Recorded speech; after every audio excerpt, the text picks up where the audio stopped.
Hello, flies. Come in. We're going to be more official now. Hello, everybody, and welcome to the show. I'm David Spade. And I'm Dan Glarney. We have Andy Samberg, who's people have been asking about Andy to have him on because he's one of the greats of SNL that's been around. There's a certain pocket there that he had a great run on. Then he went to Brooklyn Nine-Nine. And we talk about that. We talk about Hotel Transylvania. We talk about all his videos he did. The process and how he got on Saturday Night Live. His experiences with Lauren. We asked him some questions. Maybe go some places you wouldn't expect. Or you wouldn't like. David had some nice rejoinders about the Vanity Fair party. And that's just a bonus part of the episode. I do have a celebrity crush on Kate Blanchett. I will say that. You know, Kate Blanchett. Actress, she's great. She great got everything. Brad Pitt in a headlock at the Oscars backstage. I heard. We'll expand on that lie. But Adam Samberg, very friendly, nice guy, funny. We talk about Mark Wahlberg. We talk about Dick in a Box. Yep. Talk about the Lonely Island stuff, Pop Star, the movie. And he's just got a lot going. And he was super fun, good mood. Yep. I loved it. I had a great time with him. He came in, a lot of people don't come in. He came in. And gambled with his health by being around two idiots. And great time. So here he is. Andy Samberg. Adam Samberg. Oh, shit. Andy! I did it twice? Fuck me. He did say. All right. He did say. He said it happens all the time. Even his wife calls him Adam Samberg. Let's start over. Well, we'll just keep this, of course. I mistake Adam Samberg with Andy Samberg with Adam Sandler. Say that 3 times fast. I mistake Adam Samberg. No, Adam Sandler. No, I know. Andy Samberg 3 times. Toy boat.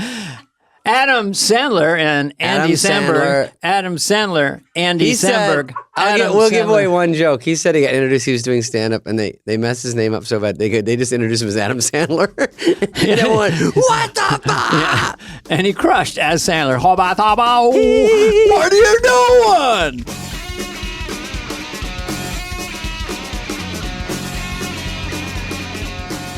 He did kind of the same thing where you were on the show, and then you went to a sitcom pretty quickly. Was it right the next season? Yeah, and I mean, I didn't want to. Yeah. And then it was just Mike Schur asked, and I was like, oh shit. I saw what he did with Polar, and I was like, it's good. Yeah, I mean, I sort of went in. Polar doesn't go down for anybody. I love Amy Poehler. She doesn't what? She doesn't go down for anybody. What does that mean? I don't know. I just said it as a joke. She's powerful. She's a great comic. No, when you leave the show, it's very scary. And then they said, which I used to say was, you get like one kind of free shot. Like if you jump off the show, they go, do you want to? Back then, it was a little more going on in that world. Like they said, do you want to do your own sitcom? Oh yeah. Like Pauly Shore got one. You get one, but it's very hard. It's riskier. And then Just Shoot Me was already shot. It was already at the upfronts. And they picked it. And then Laura San Giacomo was out there to announce it. And the night before, they pulled her and said, we need one more thing to this. So it was so weird. So I got to see the whole pilot. Oh, wow. And then the guy was from Larry Sanders, which I loved. And the writer, Steve Levitan. And then never heard he of said, him. you want to add? If we just add you to hear about him anymore. That's wild. I had no idea about that. Yeah, so I said, I got to see it, which has helped. And I go, oh, I'm coming from the most competitive, toughest, funniest people in the world. Not that they weren't funny, but they're all actors. And I go, oh, there's no one like me here. I had a Dana there, and I had everyone better than me. And I was Thank like, you, David. This. Yeah, and so now I'm saying because he's great. And you go, wow, when I'm not in a room with Sandler, Rock, Farley, Mike Myers, God. Dana, Yes. and I go, these guys are just great actors and funny, but there's not one like me exactly. I could sort of jump out. George Segal said it's 4 actors in a cartoon. That's what he used to say about me. And I go, thanks. You were the Fonz. You guys, it was kind of cool. It's an observation. Yeah. Brooklyn. What was the name of yours again? Just Shoot Me. Just Shoot Me. I'm sorry. You guys also you were the stars, you were the Fonzes, but you had an ensemble. Yeah, that's and so that's part. not like hanging out in a movie. You can't do it. You can do it on live streaming now. If no one sees it, no one cares. But in those days, like movies, you're hung out there. But I thought people see it, and it was like you and your experience, I think I did know you were. Is it CBS Radford, right? Yeah. That's where you shot it. Same stage. So you got into it, and you somewhat hesitantly, but you jumped in. You did your best because once you say yes to something, right? Yeah, you got to try and make it good. Mhm. Did you write on that? And you're going to be writing just casually, but were you Yeah, officially no, writing? I never was like in the room or had my name on a Isn't script. that great though? But weren't It you was able to go, nice. They could give I you do good this? stuff anyway, and it works anyway. That's the craziest feeling coming from SNL is having Yes. someone hand you great jokes and you're like, wait, I get to just have these? And then everyone thinks I thought of them? And then they go, "How do we make these better for you?" And you're like, "What the You're fuck?" like, I don't know. We were both stand-ups. That was a revolution for me. If Bonnie Yeah. Turner gave me, the church lady can say this, wow, awesome. Yeah, I mean, it's it's a great, true. great. It does happen at SNL. It takes a couple of years before someone gives you a great joke, though. Well, he Right. came out of the gate huge, and Thank you, Right. David. It's true. I think This is Andy my favorite podcast. had so to work a far. little bit, but you get on No, there. he came out of the gate and revolutionized Saturday Night Live. But we can get to that thing. We'll get to that because that's Well, a in big the one. live show, though, I did not come out of the gate strong. But you revolutionized the thing, right? YouTube comes out, SNL's still going. Yes. And then you came in with your buddies and it went, boo, it went. It was fortuitous timing, I Yeah. like to say, with the YouTube stuff. Because, you know, Yeah. it started with like Albert Brooks doing short films and McKay did short films. And it was like a long history of it at the show that we Schiller loved. Vision. Exactly. Schiller Vision's great. Even like the Eddie Murphy stuff, Mhm. with doing like White Like Me, where he was like walking around town. Like there's always cool pre-tapes. We just were like, we're going to do them every week. It's hard though. SNL Digital even got a name. Yeah. It's like a exciting idea. Yeah, and they it was the first one was Lazy Sunday, if I'm correct. It was the first one people liked. Do you think you blew up YouTube or YouTube blew you up? I think we are responsible for YouTube and they owe us a lot of I think it dough. was sort of I knew a guy mutual. who was trying to do YouTube and he was like 6 months late. He had all the technology they had. He Oh, called- he's going to do a YouTube. Yeah, Wow. YouTube, and then YouTube came out, and then I was with him, and he was trying to think of a name. He had Grouper, and then a friend of mine renamed it Crackle, and Sony bought it. Oh yeah, I remember those. But YouTube is such a perfect name, like DocuSign. You have to sign documents. I own DocuSign stock. Sorry, I shouldn't be promoting my portfolio. I mean, I interact with DocuSign a lot. I do too. I think Yeah. I love you. You know that Danny gets Andy, a penny. I eat a penny. What? No, you get a penny every time someone signs something. Does an angel get his wings? No, I do. So YouTube was only out about 6 months, right? Or Yeah, maybe. that sounds about right. I mean, we hadn't heard of it until someone told us they just watched Lazy Sunday on YouTube. Oh, wow. And then we were like, what's that? And then we realized, oh, someone finally thought of an actual good layout for streaming videos. Because there had been tons of websites trying to do it. Yeah. And especially like comedy shorts and like that kind of thing. And we would submit to websites our Lonely Island stuff that we were This is making before us. before SNL. Yeah. Yeah.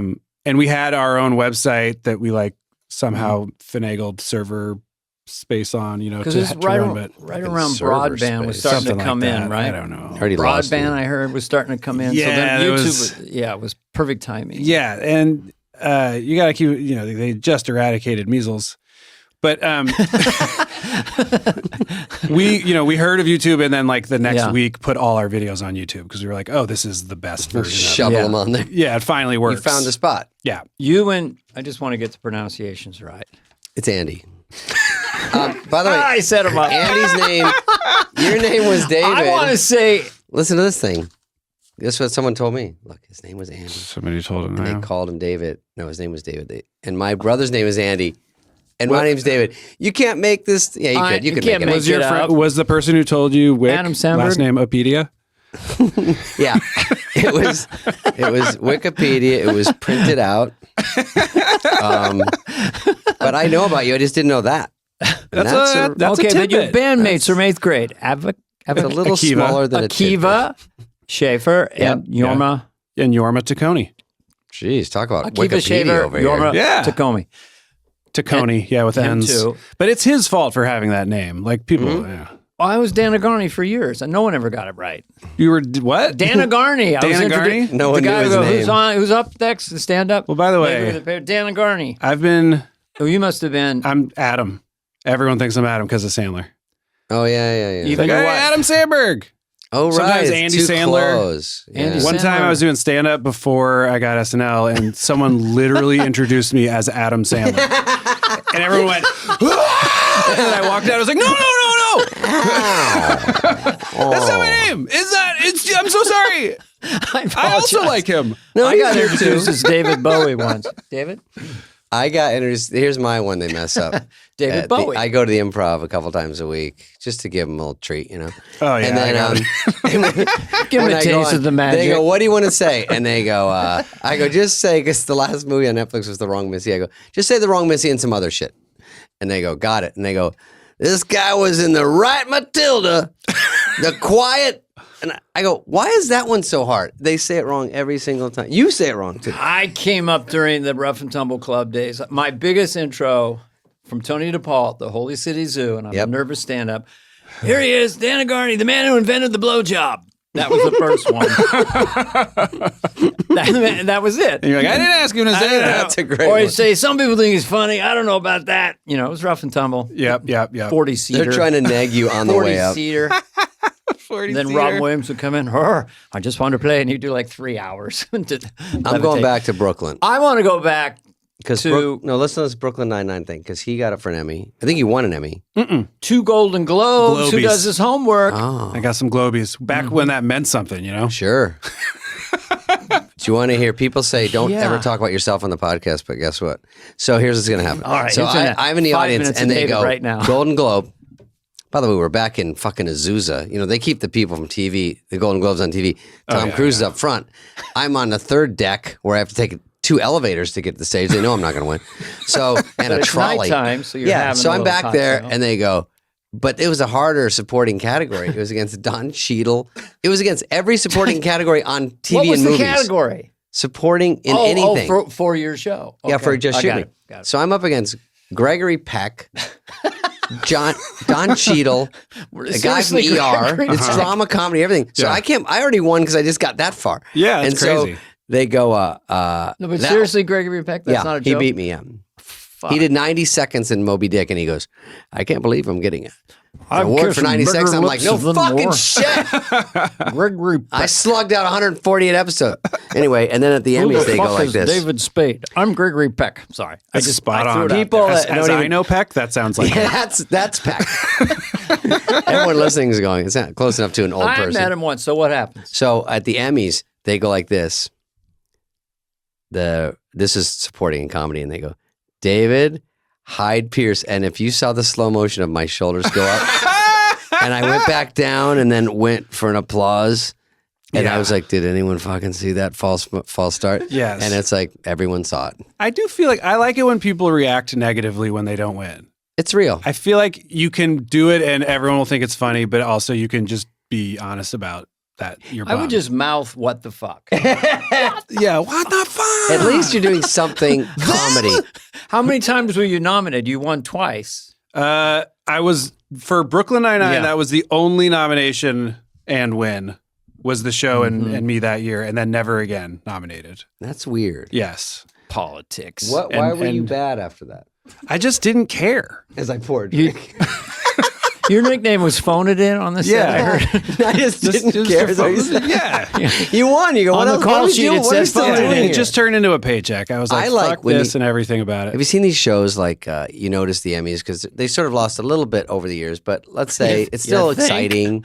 So they win something, and someone that wins on a show or a comedy, and then the next year they get canceled, and you go, that's a mind fuck. Like you just won. You go, at least we have a little job security here. You're talking about the show got It's canceled. like the show, yeah. You like Yeah, somebody yeah. wins or the show wins, and then the show gets canceled, and you go, what happened in that? You'd be like, year? I guess it wasn't good. Right, you go, I'm not. Yeah. Not only are we not up for one, now we're canceled 1 year later. Do you think they like hide that Emmy in the closet and like shame it? It's sad, yeah.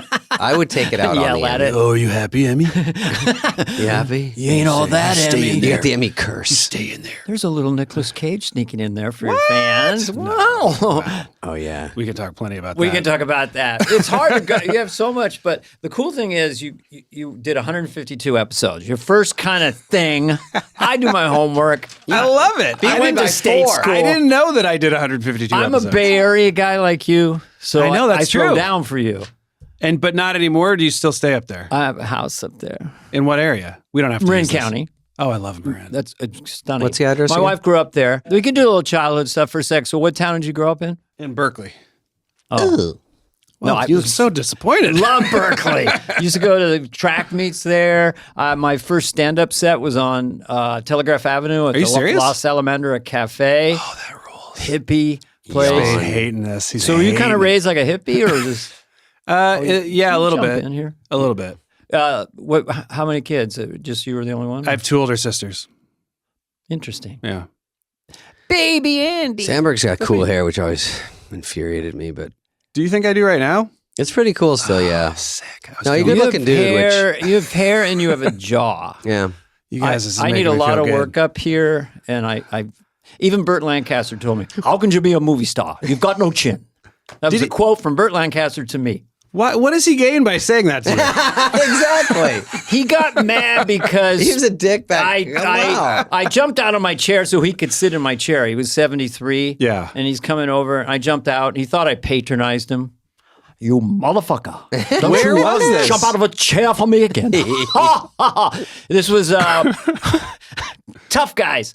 Year before I got SNL, I played the parole officer with Burt Lancaster and Kirk Douglas. Ah, okay. Yeah. But anyway, You know, when I So- beat Greta Thunberg at the Emmys, she goes, "How dare you?" good one.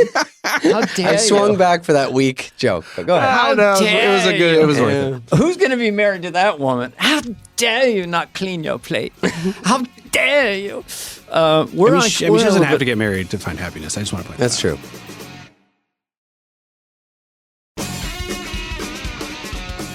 Did you have it like an artistic childhood, and was there stuff going on in the house with your mom and dad, or how did you and your 8th grade buddies get so into comedy? We just were. I don't know. Does You just that? met these guys like soulmates, right? And Yeah, actually, I just found a letter I wrote myself. It was like a 3rd grade exercise when I was 8, where they're like, write a letter to yourself what you think you'll be in 20 years. My mom just sent this to me Wow. from the basement, interesting. and it was like, I'm going to be a famous comedian, and I'll be married, and I'm going to have 2 kids, and I was just like, oh shit, it's all exactly what happened. How cool. wow, That's how pretty old cool. were you? 8. I don't know why. Honestly, it started. Not to blow smoke, but I used to sneak into the TV room in our house and watch the Saturday night's main event, the WWF wrestling thing. And it was only on once a month. He wasn't on that. And every other time it wasn't on, it was SNL. Ah. So by accident, I started watching SNL because I was like, oh, it's not on, but what's this? And it was right when it was your first cast. And that's when I got into the show. So you were like 12 or something, or 10, 12. I mean, honestly, I might have been like 8. Fucking Trying shit. to think. Wow, that's cool. I'm 44. I'm glad I didn't Dana's fuck up. So I didn't make you want to quit. Like 91. that guy's No, such I was a like, you dick. can do this. This is allowed. I want to be know.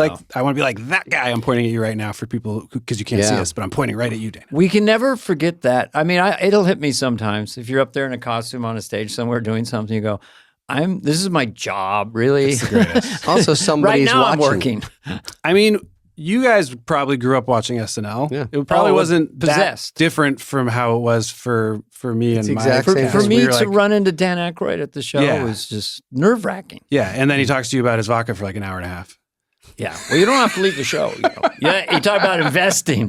He was an investor early No, on. it's insane to bump in anyone from that original cast. It's crazy. When they They're walk the in your rock office, stars. you ever see them walk Yes. around the offices? And Aykroyd came in, knock, knock. I All know. right, sir. Fair enough, sir. That's right. He's good about it too. Aykroyd's very like, I liked what you did. I know it's Yeah, very he- funny. And you're like, holy shit, this is Yeah. crazy. Every Yes. time I run into him, he goes, the church lady was kind of, sir, it was sort of a perfect comic character. You know, Nice. if I see him at the 50th, I'm waiting for it. I go, hey, Dan, what about the, Did you go to the 40th? I was at the 40th. yeah. Fun, right? I did a video with Sandler. We did the thing about everyone breaking. Oh, you did? Yeah, Oh, they fun. put it in Shit Can Alley, but it played well online. Shit Can Alley. You Well, mean first in of all, the- in that the should be your next musical video, Shit Can Alley. Do you mean you presented it from a bad spot on the stage? No, I did not make that up. People used to talk about at the table read if you were in the second half of the read, Right. in the middle of the second half, that's Shit Can Alley where nothing plays because Oh, I never everyone's heard that. I love exhausted. it. Yeah. And then once everyone knows there's 1 or 2 left, they laugh again. Yeah, it's And not so- bad to be the But you and very Sandler, end. it got Yeah. on, right? Of course. It aired and it played well, but it was like people were partying already and drinking and walking I think around. Mike and I went on last, didn't we? Wayne's World? Were you dead last? I thought we were dead last. That's great. Well, see, but that's a good spot. Then they're I said waking we up should going, it's almost close her. over. I said we should be either really angry or really flattered. I said that to Mike right before he went out. I think probably a little of both. It worked out. You know, it was interesting. I probably shouldn't say this. Say anything you want to me or David. It was such a comedy room, and people are so fucking like SNL competitive that like the monologue opening thing was Timberlake and Fallon doing like SNL through the years, and it was like a full on crowd pleasing showstopper. Yeah, and half the room was kind of like arms crossed, like. And I was like, Jesus, I don't want anything I do to air in this room. We're all wounded little clowns. Yes. If he does good, then I don't do good. And everyone at home was like, this is the greatest thing I've ever seen. Dude, I was doing bye-bye and Jane Curtin was yelling, fuck you, to me from the front row. Yeah, take your own advice and skedaddle. Jane Curtin, of all nice Jane people. Curtin was cool. She's wonderful. Will you be at the 50th? We ask everybody. If I'm invited, I gotta go, right? You're going to be invited. You never know at this point. I heard there's no plus ones. That's always weird. So my wife's not coming? Wait. That won't go down well. I heard there's no plus ones. You weren't at Vanity Fair the other night, right? I didn't go because of the knee. Oh, the knee. That's I just right. want you to know I was invited, though. Oh, yeah. Dana, this Vanity Fair thing. I should have brought fucking Dana. Oh, I couldn't. That's the point. I couldn't bring anyone. I was invited for 25 years, never went. So finally they stopped inviting me. Oh, got it. For people at you can home, still go now. they hear about that Vanity Fair party, like the Oscar party, right? Yeah. So there's one at Gaio's Huge. after that, which is really fun. And that's, at least I know him, so it's easier. But Vanity Fair, it's not an audition, but you just hear if you want to go to the Vanity Fair. I always thought I was always invited. And then one year I go, hey, I didn't hear about that Vanity Fair. I think I want to go to that and bring my buddy. And they go, it's just so tricky this year. I'm like, oh, what does that mean? They're like, I can't go. And they're like, it's not that. It's just that you can't right now. And I'm like, so it is that. And then, but for people listening, you see pictures of the Vanity Fair party, but it's a fun party, but they stagger you. Yes. So you either go like Apatow. I didn't know anyone, and I got no plus one. And I said, I think I'm going to go. I get home from my shows. I just want to go at least do something. I can't stay all the way awake till a guy's party, but I go, I'll just go to this one. Oh, wait, what's my time? Yes. And so it gets a little sweaty. I got 9:30, which is pretty good. 9:30 is not bad. This is all embarrassing, It's Dana. the cool group. It's cool kids. And they go, you're right between Gigi Hadid and Harvey Weinstein. So they let him out, just they furloughed him. He's there. I'm like, this is the only thing you get out it's for? It's cruel and unusual not to let that man go to that party. So and then they put him right back embarrassingly. But 9:30 is not bad. One year I got midnight and no plus one. I didn't go. Too embarrassing. Now you got Fly on the Wall, so it's a hit podcast. No, they know that this is it's so you're going to be. But back to our guest. No, I want to tell him because I want to say because he's done this. It's embarrassing that when you go and you get out by yourself, and I hit Apatow and I say, "Are you there?" And he goes, "Oh, I got here at 5." I go, 5. He went at 5. What do you have a head cold? He went to. How does he sound? Do it again. Yes. Let's go back. Everyone has a little Apatow. You cop an attitude and just say the name. You do the thing where you I'm Judd Apatow. How you guys doing? I'm Judd Samberg, I thought I'd say that's pretty way funny what you did. Oh, yeah, that was really funny. Yeah, that's good. Yeah, he does say that. He does say that's funny a lot. So anyway, very generous. I get there, I go to the press generous. side. All the I hit right when all the models hit, and they're all 50 feet tall. And I go, "Can I just cut in front of you guys and just?" And they're like, "Is someone talking?" And so I go. I remember I went up to Jessica Alba. I go, "Oh, I thought you were Nancy Pelosi." That was my joke to her. Yeah. And she goes, "Fuck you." And I go, "No, she's right behind you." And I go, because it's funny. Because one time she kicked me in the ass at the Golden Globes, and she said, "Hey, Fats." And I turned around. I don't even know her. Nancy Pelosi? No, I know. I'm sorry. I knew. That's funny. And I fell for it. Hey, Fats. Can I do my name? No, I saw Nancy Pelosi at Wendy's once. No, I tried to get you back. Nancy. Nancy Pelosi always looks like she just sat on something cold and wet. That's not. Sorry, that's my Nancy Pelosi joke. We'll finish this. No, there's no story. I was just saying it's on. embarrassing, and I went there, and that was it, I guess. So Wait, why did Alba call you Fats? She did because she thought it was funny, and I thought it was funny. Oh, okay. If you really were fat, that would be insensitive. Yeah, I didn't care though. It was back in the Dark Angel days.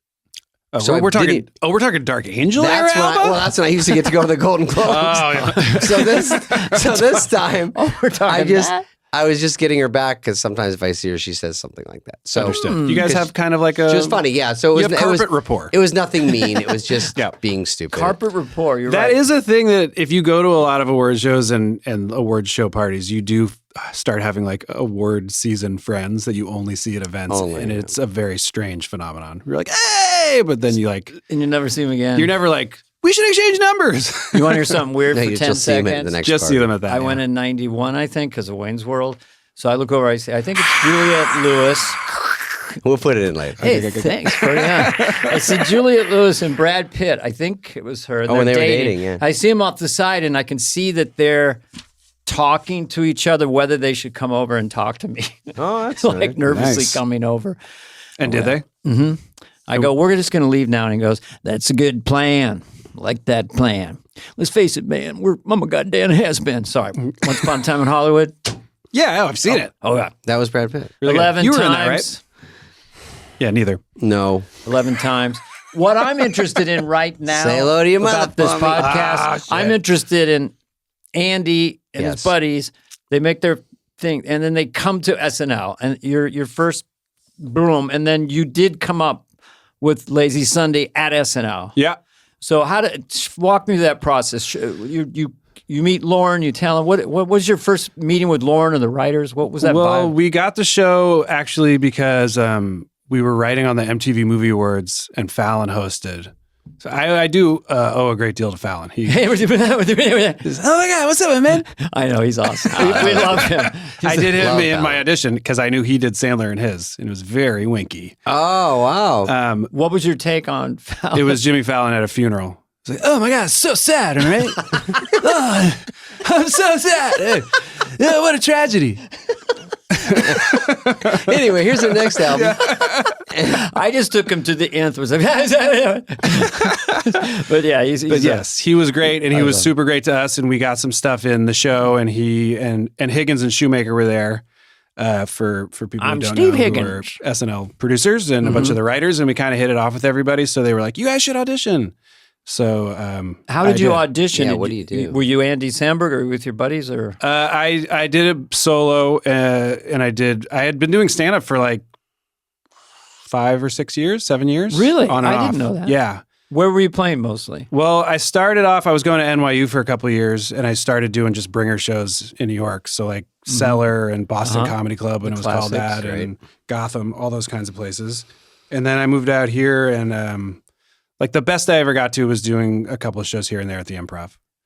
And then I did Premium Blend on Comedy Central. That was kind of the That was a high watermark for me in yeah, the that's a good stand-up. one. Okay. But so I did some of that stuff, and then they were like, "But you need characters and impressions," and I was like, "I don't have." So You didn't really? not really. We just made up a bunch of shit like the weeks leading up to it, and those guys helped me, Keeve and Yorm, and it went well. So they said you need to come back, and then they also had Yorm audition, and Keeve did a meeting with Lauren, and we all submitted a writing packet together. All three writing, Yeah. and you got the feature performer. Yeah, and then they got hired as writers. They're and writers. Like it was a crazy dream where all of a sudden But we were how like, 3 of you guys to get on is very Well, to come tough. in with Bonkers. your buddies from 8th grade, and now we're all on Saturday Night Live. And we had already been, I mean, we'd known each other a long time, so we had shorthand and we trusted each other. But it was also like we had spent the last 5 years in LA making stuff. So we had kind of a rhythm of what we were Yeah. doing already. And a TV show on YouTube, basically. Kind of, yeah. I mean, people didn't really know about it the same way they do now, but it was the same thing in that we had gotten a lot of the bad stuff out of our system.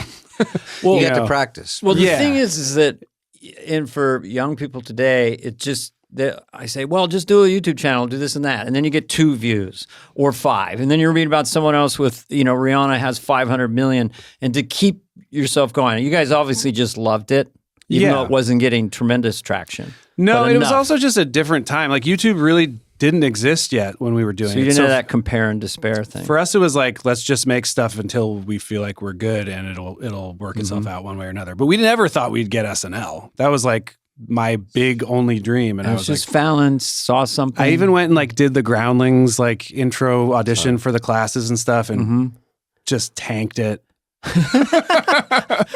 Fallon. I just wanted helping it is too great. bad, you know. I was like, my brain went a million different places. Isn't that the tough part of show is try not to try because Yeah. whenever you push it never works and yet you want to be present. It's Yes. trying to catch the wind. It's always there, but isn't it great when you're in the pocket and you don't give a fuck? yeah. Like by year, I don't know what year did you kind of go, I'm not nervous on stage. I'm relaxed. Was it right away or was it? No. It took me like, I think 80 shows. I think it was probably by like year 4 or 5. Yeah. It's once you feel like you're not going to get fired, Yeah. I think is truly it. And then you get genuinely loose and then people relax because you're relaxed. Did you And get then you picked have up fun, and every then they year have where it was like pretty much on? Because I I don't had to know, go yeah. home in May, and he wouldn't decide. Yeah, So I had you to get guys out of had my a apartment. crazy stretch. I had to check out of my apartment. I had to get out, and then Well, because the old guys, my team didn't leave. I stayed until 93. Yeah. So you overlapped, and that was a reason.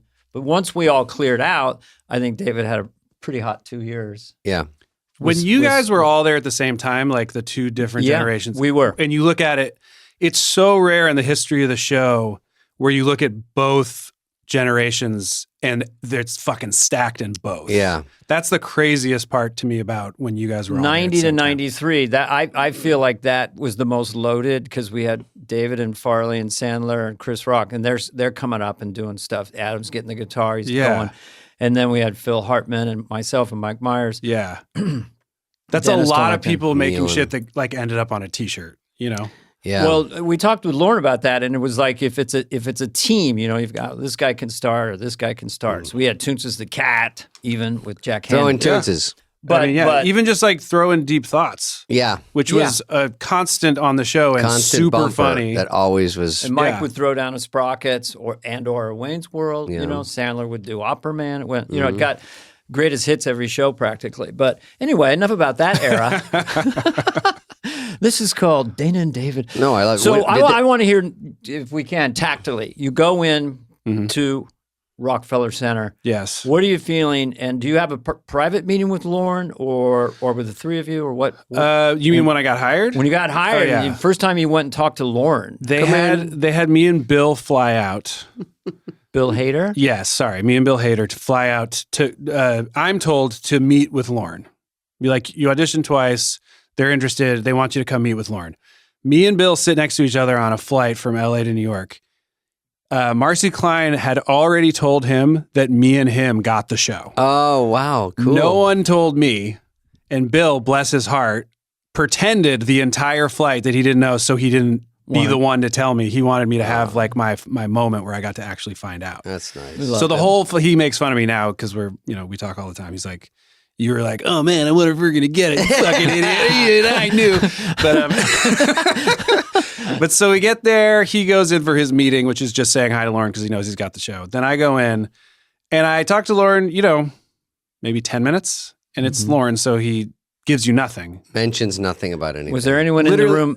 No, just me and him. He never stands up and leans over the table and goes, "Congratulations, you got the job." Literally, I cuts think a he- cigar. Or here, It's not like a real job. Cigarillo if you want. Now you must do a Lauren or a Lauren impression. It doesn't matter how good it is. It's not good, but it's basically him being like, so do you think you'd be willing to cut your hair? I'm like, Willing to cut your hair? it was really crazy long. I was like, oh yeah, I'll shave my head if you want, whatever you want. And I was like on coke. But that's a basically. very My brain was specific flying. Lauren. And he goes, and you think you could do this? You think you could live in New York? And I was like, oh yeah, I've lived here before. I lived here for 2 years recently. He's like, okay, well, we're going to all go out to dinner, so you should come. And I was like, okay. And I walked out and I looked around and it was like Jen and Shookus were there. And I was like, and they were like, so? And I was like, I don't know. What happened? And they're like, you got it. So they were the Everyone ones already who knows. they were the 'Cause ones it's who never told me. official. But Lord never went like, we're hiring you. Those words never came out of I his never mouth. heard that either. Yeah. Yeah. I don't think he ever does. Some lieutenant comes up and Yes. And I show. and I immediately like fell on the floor. So and where did you started go crying. to dinner? Do you remember? Orso. And how many people were in that dinner? Because that's kind of It might have been Orso. a big thing to be invited. Orso was a big one for Tuesday night dinners when I was Yeah. there. I remember wherever we went, it was in that theater district area. Yeah. Mhm. And it was me and Bill and a few other people. And Conan was there at a different table. And they were like, oh, Conan, you should meet. These are going to be 2 new cast members. And I was just like, like fun. freaking the fuck out. We're like, my life just got so cool. Yeah, it's a cool factor. He would come all up to over us the and go, place. well, if it's not shitty, crappy, and cruddy. Oh yeah, and being all tall too. Yeah, so tall. So alpha dominating. That's an animated show. It's a funny one. Shitty, crappy, okay, right Did after you, this when you day. did impressions, like you said, like I didn't really do impressions too many, but when Yeah. did they assign you one or say, hey, can you play this? Or did you do Marky Mark? 'Cause was a funny That one, all my impressions happened on accident. Yeah. Like I think Emily Spivey and someone else were the first ones to be like, "Oh, we put you in this thing as Nick Cage," and I was like, "I don't do Nick Cage," but so I just worked on it, and it ended up being something I found out that I could kind of do. And Wahlberg, I was doing some bit with Jonah Hill. Actually, we were hanging out in the summertime, and he was like, "You kind of sound like Mark Wahlberg right now," and I was like, "Ooh, Yeah. anything to get on the fucking Anything. show." Yeah. So I tried that, and I wrote it with Steele. But say hello got to a great your hook mother with for me Wahlberg. is the funniest thing to say. Wait, which character says that? He does Wahlberg. Oh, and you're with a Wahlberg. I saw donkey him or talk something. to animals. Yeah, he talks to animals. That was Yeah. Steele's idea. But you found that rhythm, that hook, that huh, Yeah, it's funny. Like, Yeah. obviously, you're one of the greatest of all time at the impressions, and like I'm close with people also who are like Wig and Fred Thank and you. Bill. I mean, it's a whole other skill set, and I've never considered myself good at it, but. There's like a few times in my life where I have found it, and I'm like, oh, this must be what it's like for them all Fun, the time. though, yeah. Like it is really fun It to can do be it, hard. and it becomes its own language and it becomes its own character. You know, Well, that's the thing. It fun part. becomes a character. So I know many, many incredibly accurate impressionists that aren't intrinsically funny. Yeah. But since you're a comedian, when you did it, it was funny. And also it was accurate enough that it represented Mark Wahlberg. Sure. So it worked completely. How many times did you do that? It was kind of a hit. I wasn't think it? only twice. Really? Yeah, And you that did was it what's with so- you did it to Mark Wahlberg. Well, he came on the show and to basically, he did a whole thing where he was like, I guess they had asked him about it and he said something negative, and then I think him and his team were like, oh, we don't want people thinking I'm being too much of a bummer about this. So he came on and like pretended like he was going to kick my ass. Yes. And it was very pleasant. It was totally fine. It was the episode that Palin was on too. It was a crazy episode. Oh, big one. That's Wow. a score. Yeah, your time was pretty heady, with Yeah. that election year and your bandmates, so to speak. It was It was interesting for us. Every election, we were there for 2 election years, I think. And our joke was always like, oh, well, we're not going to have anything on the show this year because it became so political. Yeah. Mhm. And we just didn't really engage with that. We just wanted to make goofy shit. But now I think for everyone who works there now, that's just every year. Yeah, it's Just nonstop. politics, you mean? Mm-hmm. Mm-hmm. Like it always has to be like about something and saying something and addressing what's happening. I think they have less opportunity to just do kind of weird ideas. The world changed. Mhm. Yeah, and it's probably going to change back. I mean, that's how it's historically happened. I like acid humor the best. I like the silliness the best, if I have to Yeah. say, madness. And coming full circle back to you.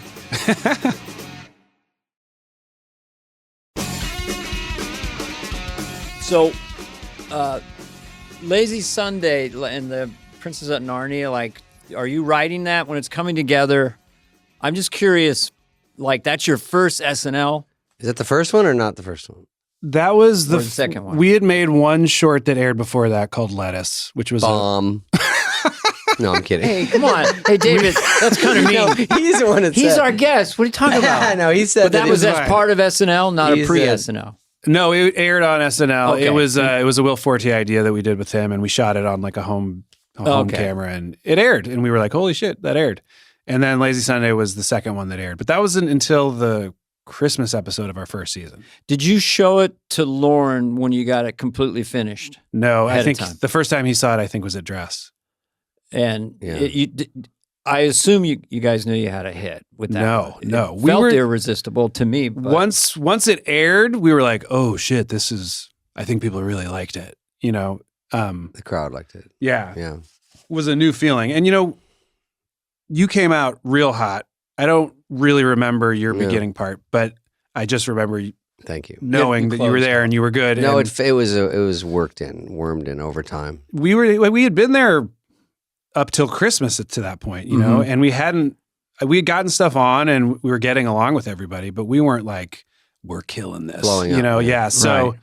for us, it was still the mentality of, oh, it's going to air. Yeah. Like it was that, yeah, it was still that early. We're yeah, like, you don't "Oh, want to they jinx it. I think it's going to air. And then the crazy thing that happened with Lazy Sunday was what you brought up, was it all of a sudden became a news item because everyone was like, there's a website called YouTube. And then every article about it was a picture of me and Parnell. Yes, you kind of represented YouTube in a way. When you for a do while. this, do you say, does Shoemaker or someone say, you should put a cast member in it with you? Or is that your idea? What do you mean? Like it's you and Chris Parnell. Parnell. Oh, yeah. Well, in the beginning, we like Keevan Yorm shot one that was an idea that we all had when I was in LA for an off week taking generals. Yeah. Time well spent. Take those generals. Generals. General meeting. Yeah. And They're just generals and now? I came back and they had made something and I was like, oh shit, it's that idea. It's so funny. And we showed it to Shoemaker and Higgins and they were like, you guys just went and made this? And we're like, yeah. And they're like, do stuff like this for the show, but put the cast in it. That was literally what they said. Yeah. And they'd say put the cast member because you're too new. So did Parnell, Yes. did you have to coach him at all? Because like if someone cast me in that, I don't know how you're double tracking to get, because it sounds like real rap. All of your stuff does to me. Right. Like, Yeah. So what do you double track? You put effects on it. just has this muscularity. Yeah. to it. We had been I like making songs for fun and we had shot a few music videos for them. That was like something we had sort of started doing before SNL. And we're like, oh yeah, we could try a song here. That might be fun. And we knew Parnell, quote unquote, rapped or frapped. Okay. Frapped We as we call it. did? Yeah. Fake rapping because he used to do it on Update. Like he did a thing, I think like Britney Spears one week was the musical guest and he like did a rap dedicated to Britney Spears Love it. that we thought was super funny. And What a score for him to be in that, though. yeah, but it was also awesome for us because he was fucking hilarious. Yeah, Like he's great. as soon as it starts, you're like, oh my God, Parnell is Yeah. so in. He dedicates his brain to it. Like him and Forte both have that weird like gene of a performer where like they will never break no matter what. Like they're so in it. They're really serious. Forte And is there's like a slight psychosis to it that makes you laugh so hard because you can tell they're actually lunatics deep down and you love it. There's something a little different. Yeah, something's wrong. Yes. And Forte so, had his own lane. He did my some God. brilliant, yes. just only he could do. I would say he probably, of everyone, and this is saying a lot because I loved almost everyone I worked with there at the table, he was the person I was always the most excited to see what he was going to do because it was always so weird. He was so weird. Yeah. I remember the potato chip one where he came potato in and chip's screamed. an all-timer. I told him back then, and he goes, "You saw the potato chip one? I just watched it one night on television." And I go, "Yeah." I goes, comedians, we know where all the tricks are. We know, but to get surprised by another comedian and the Yes. commitment, then you have to just commit. But And you give Lauren credit for seeing a weird bit and it even bombs miserably and he goes, put it on. Yeah. And it takes balls to go, we're teaching the audience this is funny. We're not saying, oh, it didn't do as good. You just go, no, Yeah. this is Lauren what should be out has there. that gear. Agreed. And can I Wayne's World Story? Yeah. When I sometimes do stuff that I don't explain. So anyway, I was doing Garth's making a mechanical hand. Hope you've seen the movie. But in my mind, Come the on. mechanical hand is going to strangle Rob Lowe. Yes. So Rob Lowe comes in before it's finished. So then I beat the shit out of it. So it's laying there at the previews. And I kind of liked it because it was my shtick. But I'm like, okay, I get it. If you guys want to. And Lauren's like, it's one of those things, like 20 years from now, you're like glad it's there. Yeah. We kept it. So Lauren does have that quirky side to him. Isn't that We Fear Change? It's that moment, Yes, right? yeah. We fear I change. know the film. God, I Yeah. love that. What about, That's how do you react to people coming up to you the way you would have come up to someone else? Like to come up to you guys? I can't believe I'm meeting Andy That's nice. Samberg, that at the Yeah. airport or whatever, and they're usually very sweet and stuff. It's an out of body experience, isn't it? It's trippy. I mean, the first time it happens, you're like, fuck it, I did it, Yeah. And then I don't know. I always just think about, and I truly, like, you guys are on this list. When I was a teenager or in my early 20s, if I saw someone from SNL in real life, I would lose my shit. So I try to always remember Same that thing. I felt like that. And the idea that somebody could feel that way about me is super exciting. I it never advise quite people. hits you the same way, though. Like when I see Aykroyd or I saw Dana, those guys, it's never the same as when people see me. I go, oh, that's not that exciting. When they saw I'm me, sure you but I go, go, I see these guys. You know what I mean? But you got to remember, like, when it's whatever. Everyone says this about SNL, right? It's like when kids and teens are a certain age, Yeah. that If you're in cast that pocket. is their cast, and That's it it. means Sure. way more to them than even the original cast, which feels impossible yeah. to us. Movies too. When you grew 12 up on and movies, 13. Yeah, I've seen Aykroyd after Blues Brothers and shit, and you go, yeah. oh my God. I don't, But dude, Wayne's World and Tommy Boy are those for me. Yeah. Way more than Blues Brothers. Nothing against Blues Brothers. Yeah. It's No, just it's just the those were age you were my at. those were Yeah. my years where I was like, holy shit, I can't believe that they're getting to do this, Mhm. and it makes Yeah. me feel like I have a place on Earth, like literally. because you want to do that stuff. It's Yeah, like, shit, we and got I to- still quote those movies like every week. Yeah, that's nice. I can believe you remember We Fear Change. Yeah, Did dude. Garth say that? Garth said that. We fear change. We Fear Change. And then What about this pop star movie? See, oh yeah, I think I told that whole Vanity Fair story because Bieber was there. I think that's what I was leading up to, is that right? and he was wearing a blanket. Remember that? He's wearing a poncho. Did you see that? I this wasn't weekend? there. Let's look at a clip. Let's go to the phones. Bieber, but it wasn't really a Bieber parody, but they marketed it I as like a Bieber parody. I like Bieber as well, Yeah. and we met him Nice a bunch kid. of times at SNL. I'll say this: Super talent. I mean, obviously, in that moment, it was like he was one of the biggest pop stars Of in the world. course. He still is. So we're making a movie about that world. Mhm. So there are definitely jokes in it that are inspired by him. Like, Sure. And you exaggerate a situation like he's a big pop star. What's the funniest version of everything doesn't mean it's about Bieber. correct. It's about, But there's Oh. also a lot of stuff about a lot of other people in it too. And then a lot of Right. stuff we just kind of made up. yeah. I will say this. Judd, who, bless his heart, is the reason we got to make that movie. oh, that's right, Judd. did Fully produced it, fully ushered it, told us like, hey, if you guys wanted to make a movie like that, I'll produce it, and just gave us basically a free pass to make a movie. Yeah. I think he was in line with Universal more about making the marketing feel a little more Bieber leaning. Mhm. And we were like, this is Judd. He doesn't fucking miss. So Mhm. whatever you guys want to do. Sure.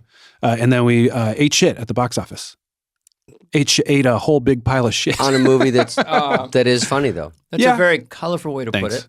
it. But I've been in a couple of stinkers. I'll tell you what, it wasn't because of the marketing or the Bieber stuff. It was just like people didn't want to go to the theater for But it. also, But people now hasn't it found a reference it place? still. Sorry, Yeah, isn't it people kind of still a like it. cult film in Yeah. a way? Is that like the people who are going to love it are going to be quoting it and possessed by it? I'm assuming. I mean, most of my favorite comedies didn't do well in theaters. Most. Mhm. Wayne's World obviously is an exception. Mhm. And you know, there's exceptions. There's Anchorman, which is one Sure, of my all-time it's favorites love it. that Yeah. did really well. But generally speaking, you know, like we were kind of like riding Spinal Tap's coattails, and Mhm. when it came out, I just kept reading stuff about how when Spinal Tap came out, it was in like 6 theaters or something. you know? bombed. Yeah, There was And like then Wet Hot now- American Summer. There's a bunch of ones Oh, going Wet I Hot on. was is in the Spinal greatest. Tap. And that's right. Jeez, you know my whole. you were in Spinal Yeah. Tap? Andy Samberg is interviewing me today, and we're having I was in Spinal Tap, the mime waiter with Billy Crystal. That's right. It's super Oh funny. wow, Yeah. how fun! But to me, that movie was, to your point, that was sort of like, God, they could make a movie like that. It's like the first mock documentary Yes. that I'd seen is like, this Dude. is so cool. It's one higher. Have you The band was watched 11. that movie anytime recently? Maybe not in the last couple of It's years. crazy how well it holds up. Like just the pace of it, and it doesn't seem like it's rushing at They're all. not pushing. Yeah, yeah. but it's it doesn't unreal. waste a second of your time. Like it's just like type it. Mhm. Every joke is funny, and they get out, and it moves, Yeah. and the story makes sense, and you actually kind of care in the end. We It's did, so Kevin good. Pollock and I talked like Christopher Guest for like 3 years. Yeah, Every sure. time Yeah. we talked, and we actually played blackjack at Harris. We were playing, and we just did it going talk like this. Well, Yeah. I'll give you. I'm supposed to take your call. Do you want me to take your call? And try to do it is real enough that they maybe believe it. Sorry. When I did Coneheads, put the applause. Thank you. Coneheads, With David Michael Spade. McKean, I'd ask him on Spinal Tap, yeah. and Coneheads after it came out was probably better than Spinal Tap. Anyway, Coneheads was great. Yes. Coneheads had so many funny people in it, and it never just gelled. Well, I love perfectly anything together. where they're called coneheads and their heads look like cones. It's perfect. I always like that nail on the head. Maybe it was too on the money. I auditioned for Spinal Tap. You might find this interesting. I came into Rob Reiner and the whole cast. I'm auditioning. You did? Yeah, to play the Wow. drummer or something. Great. And then I go, this is nerve wracking. You guys are all friends, and I'm just walking in here. And so they all goes, oh, we get that. They all just immediately left the room. they just got out of the room. I'm waiting there 5 minutes, and they come back in. They go, oh, we're a little nervous. Well, how long have you been in here? You know, but I think they felt sorry for me, so they gave me the mime thing. Oh, That's dude, this nice. guy was in Grown Ups too. was I ever. Oh, the cheerleader scene, which was That was a good group. hysterical. That was a fun day. That was a great thing to use guys like you, where not to waste your time. It's like one bit funny and get out. You know? I mean, yeah, that's the thing too that I know you know about. Once Sandler likes you and puts you in stuff, he'll be like, "Just come do a thing." And you're like, "Okay, we'll figure it out later." yeah. Andy, we're doing something. He has a very sweet, whispery So thing. we're gonna do a thing. you might wanna- and you'll be like with a bunch of suds on you and stuff. You're going to be so funny. There he is. Adam has a lot of the best. Yeah, the best. a lot of rhythms to him. And So and we he's- should He's in Hotel Transylvania. we should talk about That's some right. of these As are you. monster things. Dude, you were in the fourth one, right? Yes, Andy. I Were was you? in the- Yeah. I Was in Selena? Yeah. Oh, Adam wasn't. Correct. Oh, that's right. Yeah. You've It was- been in four. We've been in 4 together. We've been in the I was in 2. By the way- trenches of Hotel. By the way, that is like the true like business joy of when Sandler likes you. Oh my God! He called me Keeps after giving. we did That's My Boy, and he called me after that. Was like, "Hey, we're doing this animated thing, and there's a goofy guy. He's the only human, and you're going to be that guy." And I was like, "Okay, thanks, Sandman." And then like 4 movies later, It pays off. Oh my yeah, God. I'm just like, okay. I have a story about that, Dana, but it That's awesome. involves Yeah. Andy, unfortunately. Okay. Well, You have the floor. On Hotel Transylvania.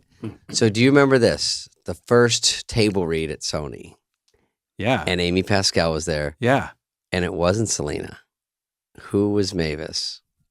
I truly have no idea. Miley Cyrus. Whoa, really? And she was a half hour late. And it was me, Sandler, you, everyone was there waiting. Yeah. And they're like, and then it was dead silent because, Amy is the president of Sony. Comes in. Okay, we got a call. She's on the 405. She's getting off at Sawtell. Everyone's like, Oh my God, that's she's so still not intense. here. And it was like, she comes in, hey, sorry.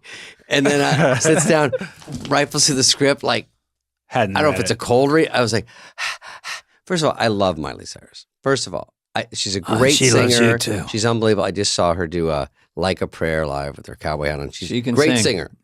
This was just an off thing because she did the table read and the movie obviously went fine, but they got Selena I don't remember that. right after. And That's so weird. I don't know if that Miley don't decided not to do it or it just was not a perfect fit, but Selena's obviously unbelievable and great. And she was, Yeah. I only met her twice along the way because we don't do that much. We don't shoot them all together. I mean, I've never been in the room with her for anything but press. But we do all the I know we did press, yeah. we do all the press together, and it's like, hey, this is fun. Yeah. This is Went a to, bunch of nice people. Cancun. Didn't we go somewhere for the? Yes, That was dude, fun. that was crazy. The Sony Yeah. retreat, Uh-huh. that was nuts. And then my wife and I were like, oh, we're gonna go to Tulum. Yeah. We're great. already here. Yeah, you're in Mexico. Go ahead, Dana. Oh, I just wanted to, because I know we have our producer, Greg Holston, gave us a list. A super fan, the huge, obviously, Dick in a Box. Mhm. We can't get through all of them, but but Dick in a Box. These are the with biggies. Justin. Also, Dancing with Beyonce. Oh yeah, Mhm. single with Bobby ladies. Moynihan. Single ladies. Big So if you want to talk Big. about those quickly, I mean, Dick in a Box. You have to go to was- Beyonce, or does Marcy, or does someone go to her? We wrote it. Me and Bobby, I think. I might be getting that wrong, but I think that was it. And I think we knew Justin was around and could do it. And then I think it was Justin that went and talked to right, Beyonce right. about it because we were like, well, he's very famous and she's very famous. Yeah. So that would probably go She'll better. see his DM. And also, like, it's him being like, I'm going to be in a leotard. Like, we're celebrating you, whatever it is. Mm. But she was delightful. She's such a sweet, wonderful person in my limited interaction with her. Yeah. But that one was fun because we just were like, there's no way people are going to be mad at this. It's too funny. Yeah. It's great. And she rolls with it, and it's all, and having her in it, and Yes. and then that's probably a blow up on video. Also, her doing that song, like her performance of that Mhm. song that night on the show is one of the most incredible performances. It's I've hard. ever I mean- seen. Yes. And they're in like giant heels Mhm. and just fucking destroying. Like her and Prince, I think, are the two people in my time there where I was like, I don't understand what's happening right now. Mhm. It's so impressive. She seems like a very hard worker from like early age of Mhm. like busting up and gives 100% in every performance. She's but a killer. that song, Check on It, she has so many words in it. There's a couple songs where I go, how does she... I mean, to do a whole concert, she has so much to do, and dance, and sing, and costume. Her last album's incredible. And everyone's in love with her. Yeah. And then, Dick in a Box. Beyonce, if you'd ever like to come on the podcast, you're always welcome. And obviously, everyone likes you here. Go ahead. Yeah. Dick in a Box. Dick in a Box, it was fine. We just kind of threw it together. Any problems with But that was the first one that went kind of sexual or R, right? Or that hard. Because Dick in a Box was like on the edge, right? Did censor We did the people one give you with any Natalie Portman at the end of the Mother Lovers? of the previous year, and it was filthy, but it was all bleeped. But that was all her. Oh, it was all bleeped. That was all her. What but is people it? really liked that one. What was too. that one? It was just her rapping real filthy. Basically, she like loved Lil Kim and told us she wanted to do one, and we were like, okay, How great. yeah, And you have bleeped someone like her. all the words out. yeah, a lot of bleeps. Mhm. I mean, that was the fun of getting to do so much pre-tape. As we ended up, there was not a lot of bleeps before us. I don't think. When you do Dick in a Box to the audience, it says Dick in a Box. No, I think it was bleeped in. Oh, in the no. room, Really? yeah. Even for the... Because it's live. Oh, yeah. Yeah. So what part is bleeped? The word dick. Yeah, Dana. Yeah. So you can't say dick. Okay. You can say But- box. Well, couldn't they have just Interesting bleeped you bring box? this up, Because though, then it would have Dana. been dick in a, and you wouldn't know what it meant. It could be Dick Wilson. Well, Could we- be dick in your pants, like a medical thing. Two things about the bleeps. We were told that because it was bleeped, people thought it was cock. Cock in a Even box. dirtier, really, right? Yes, and it sounds much worse musically. Mhm. And then a few years later, we aired the song "Jizz in My Pants" with no bleeps and no anything. But What's jizz? I don't know. Why would I it still be in don't your know. Thank pants? you. Yeah. I'm told someday I'll find out. But that one, it had to air after 12:15 or something. Like it was like Wow, at the interesting. very end of the show. Huh. And I think whoever was running NBC at the time, it was maybe like Jeff Zucker or somebody, came down to the show and like they had a whole conversation about it. Interesting. Basically, we brought it in because we had already started doing albums at that point. It was from our first album. And we were like, hey, we have this video. Maybe we could just play it at dress and see how it goes. Mm-hmm. And then it was like, ooh, it went well. And Lauren was like, so we should air it. And they're like, but can we? And we're like, we have a censored version, which does exist where instead of jizz, you just hear variations of us going, "Ooh." And it's a lot sillier, but not as funny. You could have a dick in a box and also jizz in the box You could. with the dick. Say more about that. Well, I'm going to show you a chart how that could work. You're on, Spade. Where would you hold the box? But, you know, the I dry. guess depends on your age. Dick in a box was revolutionary, but also I'm on a boat is so dry and silly. It is dry as a I'm bone. on a boat. There's I mean, nothing to it but that one idea. What are you doing on the boat? I'm on a boat. It's just told rich you. people being on boats, Just kind being of. on if it had boats. There anything. were a lot of videos at that time where the concept of the video was just Look at us. they were on a boat Yeah, and it's they were incredible doing life. their song We're on rich a boat. and we're doing good. We're Yeah, doing- yeah. T-Pain was a great addition. Oh, he's It's the always best. fun when you just throw someone in that out of the blue. I think you pan over to him at the beginning, like you go down Yes, the line, yes. and that's a laugh, and then Yeah, that's like an old, like almost like Marx Brothers Oh, it's style great. reveal. Oh, yeah. Yeah. it's hard to get people. We were trying to get people for stuff back in the show, and they don't know till the last minute, and unless it's Geraldo Rivera, they're not coming. Oh my God. I mean, especially once you start going into the music world, like they're on their own schedule. Everybody in music does whatever they feel like. So I go, what about Steve Martin? And he goes, what about Geraldo Rivera? And I go, well, and he goes, he's circling the building. 'Cause anytime you say, what do you do it? He's circling the building. That was Lauren's best joke. I've stolen that one. What about Geraldo? Well, Geraldo was the one that was always circling that we could Lauren always will get. do that sometimes where he's just like, so-and-so is here, so put them in it. And you're like, okie doke. Steve's coming. Yeah. We did a Laser Anything. Cats and it opens with him having dinner with Senator Dodd. Oh, wow. And we were like, yeah, that was definitely who we were thinking for this. Senator Dodd. Yeah, he was around. I Yeah. think Chris If you could Farley adapt picked it. him up and threw him around at a party. He had Steve come in a Hollywood Minute and stand behind me and just listen to it and sip a drink. Oh my God. And he goes, I want a drink and I want to sip it with a straw. And we're like, okay. Fuck, I love And then he Hollywood. just stood behind me. Steve Martin, my fucking hero. Like Did he say anything after? at the end, he goes, I did a joke about him. I go, he's in a new movie where he thinks he's cool. Hey, I have my shirt open. I'm Matt Dillon. And then he's standing behind me and then he taps me and I go, oh. And then he tells me to leave. And then he sits down and does some jokes. And are they about you or just whatever? He made fun of me. Yeah. Yeah. But You gotta. it was. That's the Gotta have deal. a sense of humor about yourself. I sort of That's embarrassed well because said, I didn't Dana. love it. Thanks, Andy. I wanted more for Steve. So I love him. We're Bay guys. We get it.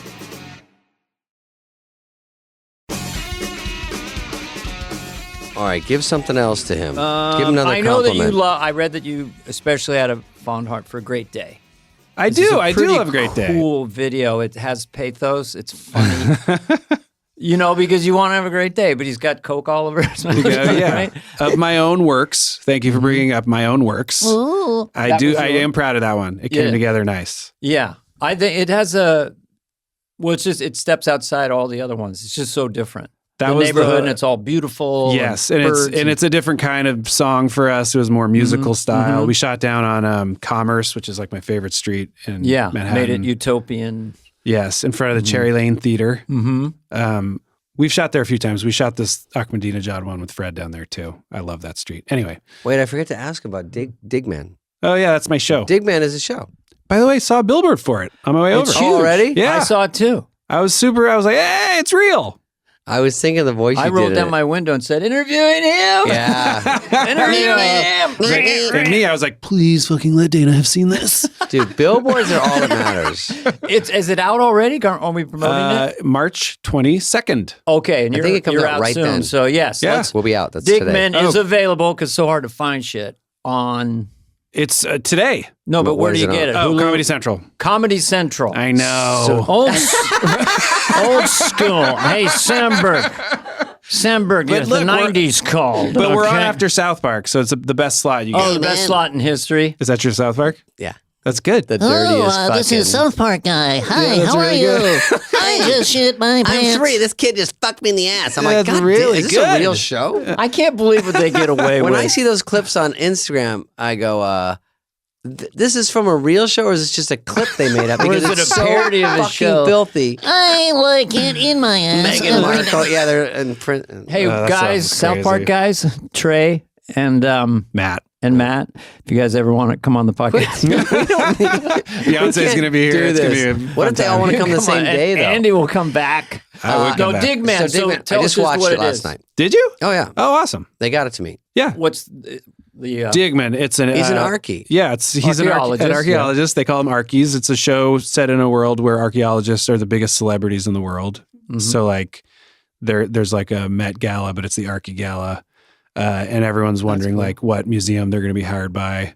And it's super silly. I made it with my buddy Neil Campbell, who wrote on Brooklyn Nine-Nine and Comedy Bang Bang and stuff. And I've been working on it for fucking 2.5 years. It is. How many Because the episodes animation is takes it? so long. First season's 8, and we're hoping there'll be another one. Yeah, it was funny. I just watched it last night, and there's an assistant archaeologist. Yes, Mitra Juhari, who's super funny. Oh, okay. I was wondering who that was. Yeah. Yeah. Do you She's need any? funny. If there's a season 2, do you need any guest voices? Are you in? Would you guys want to do it? Yeah. Yeah. If I it's, mean, we got motherfucking Emperor's New Groove right here, motherfucker. all right. I was Remember thinking that one? I can do 2 He knows his things. way around animation. I can do a llama or an invisible man. Okay, first the llama. I think that sound the same. Well, let's hear the llama. No, because they all Or sound. invisible man. The llama is look at me and my bad self. That's no touchy. Yeah, that was one that was a blast rappy? to do, That's a yeah. funny movie. That was a great one. That was, That was a great comment. Yeah, you and Warburton. come on. This was solid mahogany. The poison, Cusco's I'm poison. on a The poison. He and goddamn Eartha Kitt playing Yzma were Eartha so Kitt was in that hilarious. one? Yeah, Have you seen that movie? It's Dana, wake up. genuinely just like shockingly it's funny, isn't it? I Yes. couldn't Well, what believe year it. did it come out? Took me 3 years. 90s. What do you right, mean? Dave? 3 years to shoot it. Oh, It's so hard. it was because- mocap, Say it again. motion capture. I don't know if it was mocap. Did you get it through a general? Did you think do it a was general when you got it? SAG-AFTRA. Oh yeah, you get, Did he get it through he a snagged general? it. Oh, I snagged it I through had a general. at Disney. General meetings are where you go in and they tell you you're good, and then nothing ever happens. Correct. I had one a couple weeks ago. They want to meet. They just want to. They just want to. Would you like to play twins? There you go. You You're should be both in, guys. You should be You're in both movies. guys in the scene. Writes Yeah. itself. How would you like to clumps it? They're clumps, but more clumps. The white Clumps it. clumps. That's like the Eddie Murphy movie. It's called Yeah, Clumps It. this is what we all call it. do a When you're clumps more it. than one part, you're clumpsing it. See, what they do is they cut tape. They let him do 4 hours of makeup change, then they start the camera again. It's like magic. Yes, once he did it, it kind of should have been retired, I think, because that was the end. Like, you're just like, how is this possible? No one understood. How was- can he yes. possibly? One guy's Arsenio sometimes. That's true. I don't think that's No, how that it's was in pronounced. what other movie is it? Disappointing. Coming to America. Just came to me. Oh, yeah. Wait, Okay. so Emperor's New Groove, I'll play Llama, but the show Digman is it is funny as shit. I was just Thanks, watching it last man. night. Thank you. Good job. It's Andy Samberg. Come on. So yeah, and he's Well, got that's the. I mean, not You have a everything. brand. Not everything you ever do is like we're going hard, funny. But this one is. It's that. just jokes, yeah, we're joke, trying joke. to do as much, and it's a good jokes as story. possible. is So it you follow it. PG-13 or a soft R? It was kind of It's rough. a little. It's there's Do some you have bleeps. all that stuff on there? Everything's in, but when it airs on network, it'll be bleeped. The fucks will be bleeped, and everything else can air. What is that network mean? Comedy Central? Yeah. Oh, so because they've got a few in there, but it's not overdone. No. We They're- try to sort of parse them out. No, it's clever, but a couple times I go, oh, it's a Yeah. bad word. Yeah, it's not softy. Nasty. But that was kind of the idea. No, Like we worked good together, on Brooklyn. Thanks. Yeah. And we loved making Brooklyn, but it's NBC. So there were plenty of times we were like, just want to make a show where we don't have to Just cut. something borderline gets killed. I've done that before, and you go, this Yeah. isn't even. We got to compete out there. Exactly. It's very hard to argue because you're like, who's going to care? Yes. Our hope is that we made something that people Yeah. in comedy will like it. They say that the half-hour show, network show, is kind of the best schedule for a human being. Well, yours was even is harder. Mine was harder than his. He did it live. Mine's a straight Right. sitcom. You were 17 hours a week, right? About 16.5. And once 16.5 it's like a a week hit total. and everyone knows their parts too, and Yeah. no one's stressed, you just show up, smash. The Yeah. audience is there to love it. Oh yeah, And you were single camera, so Yeah. Will and Grace got down to a science 4-day weeks, 3-day weeks. I worked at Radford as a PA. You did? I worked on Spin City. oh Really? Spin City. I That was can't way believe it. back. Get out Yeah. of here, Sarge. sorry, Hey, he does sorry. Michael J. Oh, you Fox. guys both. Hey watch guys, what are we doing here exactly? It's a soft Casey Kasem. Gotta give me a minute here, Sarge. Come on, Sarge. Give me a minute. I'm Casey I've quoted that a Kasem lot. playing Well, Michael J. it. Fox. In what? Prisoners of War or something? That's- Casualties Casualties of War. of War. Casualties of War. The worst one to do an Give me a- impression of no one saw it. But you're doing it with Sean Penn. Yeah. He's What are like, we doing? We're gonna get this VC gook whore. Getting a tattoo. Hey, come on, guys. Getting a tattoo. I know it Hey, all. come on, Oh, guys. yeah. Yeah, man. It's Casey That's Kasem, classic shit. basically. Is Come it on. really? It's a little Come on. lower. There was a No, little it's man. different. But your Casey's Well, good. you just take it back a little bit. Come on, Sarge. Don't make the audience think it's easy. Audience, Yeah, It's you gotta not go- dissimilar. I'll give You you gotta that. go on your tiptoes, open your eyes with. I'm. Hey, Yeah, Doc, that's this is Oh my God, I you're love not it. home now. By the way, when I was there though, it was Charlie That's actually Sheen. very good. Is Charlie Sheen? It was Charlie Sheen. It was post Fox, so it was a different vibe. Oh, Spin City. Yeah. Yes. Did you do the sketch Hookers and Blow with Charlie Sheen? Did I do that? Yeah. Were you in it? I don't think I was in that. That was Matt Piedmont wrote that. It was a body shop called Hookers and Blow, spelled differently, and it was Charlie Sheen was the pitch man. Oh my God. And it aired? Yeah, Who played Charlie Hey, Sheen? he did. Oh, he did When it he himself. hosted, yeah. Got it.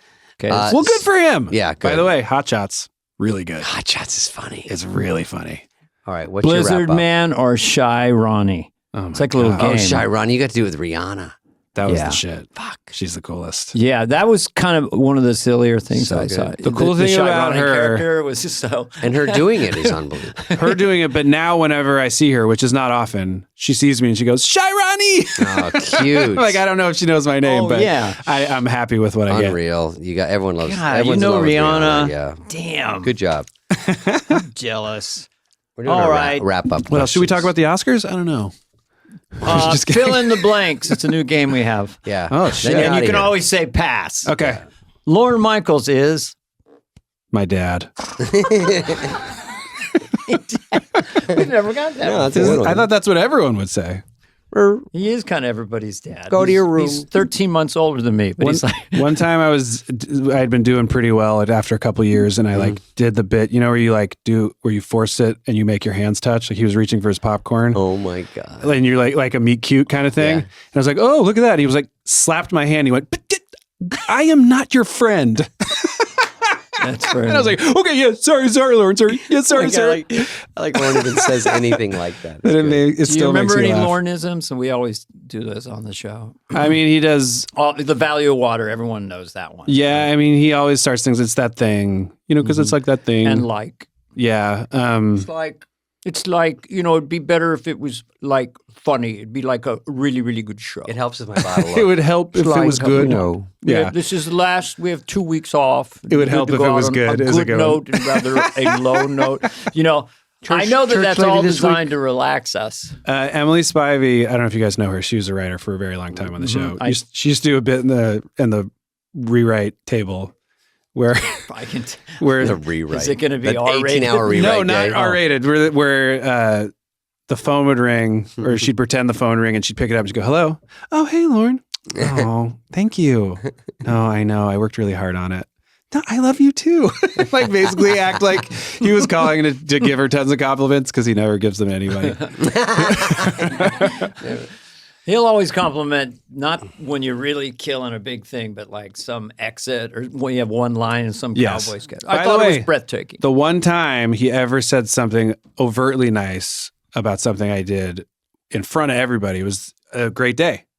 It was the meeting between Dress and Air. He was like, "Can we like cut out of that a little faster?" Very funny, by the way. And I was just like, melted to a puddle. And I was like, God, why does he have so much power over us? I know. Yeah, he fucking let it. I'll never forget. Well, he's seen everybody. He's Exactly. seen every American sketch player and every fact, he knows thinks you're he knows every move. somewhat equal to all those people that have been there before. Yes. And Believe You're in the same me, room. Andy Samberg was a very, very all right, Andy, I gotta go. valuable I player can't. of, I can't answer any of my own questions anymore about you that I answer them. Okay, fair. fill in the blank. Yeah. I'm really bugged by Bugs. Nah, that's the right answer. my true. dream job is I have it. wow Yeah. positivity. It's not a bit. Like I can't believe it. It's like we were Okay, talking finish about. the sentence. I did a Corona commercial with Snoop. Yeah, Snoop Dogg. I'll tell you one thing about those commercials. Mm-hmm. When you do them, you're like, "Oh, it's fucking Snoop. These are funny. This is gonna be great." And then you don't realize they're gonna air them 7 Incessantly. billion times and like make people hate you, even if they like it the first 100 times. Yeah. But I should have known. They're well known. What was your By the way, mic the drop? money's worth. There was always a On little the thing beach. right at the end. You're with him, and then there's something right at the end. You do a little eyebrow thing or something. I'm sure I've seen it. Well, I did a few with them. Yeah. There's more coming, by the way. God no. damn it. I know. I sold out. God damn it. Cha-ching. I took the checky. No, Andy. No, Dana, I have a I Fritos turned down one so coming many up. commercials in the 90s. I regret it to this day. Did you? Getting commerce now is cool. Ryan Reynolds just made $200 million off my some God. gin product. He makes so much money. Yeah, there's He can't nothing stop either. There's Tell him nothing to wrong with that. relax. All Good that for him. means is freedom to do what you want. It is annoying that he's making so much money and he's good. Yeah. You're like, and God seems damn really it. Tell him to nice go save Yeah. a bank. funny. You wish he sucked a little bit. Yeah. But instead he's like No, he's funny. good. He has an and advertising good-looking. company, a management company. He's got a phone company. yeah. And his movies are all big and you he want to watch owns them. Northern I California. know. He's good. But No, it's a drag. He's the president of the universe. Yeah. oh, this will be you won't want to do you want to do this one. Fred Armisen is Oh man. that's good. Like it's too much talent. My friend, Yeah. but also so good, so funny. Just makes me smile every time I see He was him on last week, right? Camera. He's delightful. Was he on with And by Jenna the way, Ortega? speaking of no pushing, Yeah. like, he never ever is sweaty ever, and it's always funny and weird and interesting. Yeah. I could get sweaty sometimes. Oh, but me and Fred you never both. would. Spade never gets sweaty. I'm not too sweaty, right? No, you run it nice and cool, and it's always sharp. I like that It's true. description. Yeah. But you and me, we want it. We I'm not want the, it. yeah, we can very easily stretch your body. We're like, I got a skill set. Let me show you, motherfucker. All right, you get one Kristen last one. Wiig is, Also, my friend, and one of the greatest. Yeah. Yeah. yeah, agreed. one of the best. Yeah. When I was doing Regis out there, I was guest hosting and just kind of rehearsing all week. And then she comes in as Kathy Lee with all this stuff. It was like, I Yes. was kind of almost starstruck by the meticulous business she had, Yes. her energy, she was hypnotizing this other rhythm. It was really interesting to be around that. She's kind of like Steph Curry of SNL, where you're like, she's super quiet and seems kind of just keeping to herself, and then all of a sudden you realize she's been fucking working hard and is an absolute beast. and ready to unleash. And like, as soon as that audience is there, you're like, oh shit, I got to get out of the way. Oh, she has been thinking about this. Is it okay to mention your wife is a famous musician? Yeah. I love my wife. Gina Newsom. Joanna, sorry. That's okay. Went to state school. Joanna Newsom, singer-songwriter, harp player, piano and vocals. I listen to some of it. So Yes. I think that's pretty hip. You're both artists. Yeah. So she understands. She's much cooler than me, obviously, but Yeah, she Yeah. seemed incredibly cool. she's that. We're just, what else? She says hi. Good. She says hi. So now, just to wrap it up, so you're a dad now, and so that Yeah. whole your world has changed, and Yes. now you and your wife are going to balance this thing with your work. Yes. Do you have a plan? Or It's is- hard. It's very hard. It is. It's interesting. Like figuring out when to work, when not to, when who works when. Where? Yeah. Spade, what do you think? I think you're heading the right direction.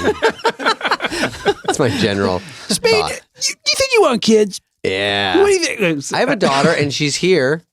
Not here in the house. That's I true. kicked her out. Yeah. But she's here, and we're gonna go to the lunch right after this. How old is your you- daughter? She's 14. Where are you going to take her? Take her to Beverly Hills, that little diner in the Beverly Hills Hotel. No, we're going to something more grimy. Oh, really? Yeah. In and out. I for can't. her? I don't want her to know that I have any money. Just keep it quiet. keep- Well, this I keep her house in the is a attic. little bit of a giveaway. Oh yeah, this In house. LA, kids just think that's what houses are. I know this house. I'm just kidding. Mm-hmm. You're Andy loaded. Samberg has been our guest, and he's been very nice. And his leg probably hurts at Yes. this point. No, I would do this for another 7 hours. And you're gonna Really? give We us some could deep Vicodins dive on the into way out. how much fun it was to was shoot fun. laser cats. Oh, I do like laser cats. When you see it, you're like, that's just kid stuff. That's so much it fun. was very fun. I like Shy Ronnie. Okay. Okay, this we do our sum up. Yeah. Andy Samberg, one of the all-time greats, Saturday Night Live. What? Revolutionized Saturday Night Live with digital video. Probably has 200 to 300 million hits on away? YouTube between all those videos. Money? Well, no, YouTube definitely not views, that. silly. Definitely more than that. Also, one of the ones we were talking 55 about. million just for on a boat. I think I'm on a boat has well over 200 million. Okay, so you're close. You're, You're the over new a bad billion. baby. I'm kidding. If I knew this at the beginning of the podcast, I like to would think of be- myself as the new Rebecca Black, but thank you. Okay. I would have been nervous if I'd known that stat. But yeah, it's pretty monstrous. All of them are from years ago, by the way. Doesn't matter. Aggregate. I think we have over 1 billion views on our YouTube channel, which I know because what else am I going to do? And you get during paid COVID? $2,900. Look at the views. I Check would. those stats. Yeah. But now there's single songs by pop stars that have like over 2 or 3 billion or something. Yeah. It's- Mr. Lizard has 7 billion hits on his latest song, Shabadoo. No, I'm kidding. I'm trying to think what's Mr. funnier than Lizard. Bad Bunny. Mr. Well, Lizard. we have been trying to get Andy for a while because people ask about there's people they really want to hear from. So Oh, really? it's nice that you. Well, your impact on the show is huge. You're part of the whole story of SNL. Yeah. And so we were very happy to And there's have a you. chunk of time. It's like Yeah. good to have Andy. You had a lane that no one else had. Well, thanks. I mean, it's very much with Akiva and Yorma too. I always have to mention. 'cause And we with did your it friends together. who are in a lot of the videos and are really great performers themselves. They Always are. make me laugh. They're great. All right, Those let's are my take buds. Let's take our Yeah. picture. All right. Thanks, Andy. Thanks. Fred Armisen. When I think of Fred, I think of sweet and nice. Yes. When I think of David, Porcupine. I'll get back to you. Look at this. What I got on my phone. What's up? It's just Hello? audio, isn't I it? gotta take this. I gotta take this. Yeah. Uh-huh. Oh, 1,000,000 Deutschmarks. No, Bitcoins. No, flip it for polka dot. Okay. Sorry, I had to take that. You got to get a Fred Armisen. You better get a show on Netflix. You got a lot. No, everyone makes fun of my phone because it has that. So I really stepped into it and just said, no, I owned it. Fred Armisen, sweet guy. I just saw a sketch of his I'm going to ask him about, but I just saw a sketch of his. It's hysterical. He's got Haven't we all? and he was in the bubble. Fred's in the bubble, and I didn't recognize him because he's wearing a wig. And I said, oh, are you playing a character? I don't know how acting works. Anyway, Fred is extremely versatile, and his thing is music. Like he's a real musician, and he's a real drummer. oh yeah, he would sit And- in on Seth, right? His comedy is always very rhythmic and musical. What about mine? Yours is you're the Offbeat. king of snark. That's it. After Didn't all they used this to time, call that's your all I brand of get. comedy snarky? Yeah, Dan Aykroyd said snarky, and I never had heard that term. Me neither. I don't know when it came And that was up. way, way back when I was on the show. He goes, "You got snarky down, kid." And I was like, "Snarky?" And I thought it was a Canadian word. I didn't I know. like when an adult, he's like 18 months older than me. Listen to me, kid. He seems older because he was such a legendary. We took over Spin magazine for a month at the old SNL, and I got to interview Danny Aykroyd. Oh, yeah. All right, sir. Fair enough, sir. And talking about Blues Brothers and all the cool things I liked. Fred Armisen, we keep getting drifting off. does I do. every dialect. He does every musical style. And he's just everywhere. He works like crazy. He's always in stuff, Yeah. you know? And we got to sit down with him, and now you get to. So plug it in, crank it up, and break it off. Squeeze it, hone it, shine it, pluck it, wax it. And smack It's it on the Fred bing bong. Here we go. Fred Freddie. Armabomb. Freddie Armisen. Freddie Armisen. Go.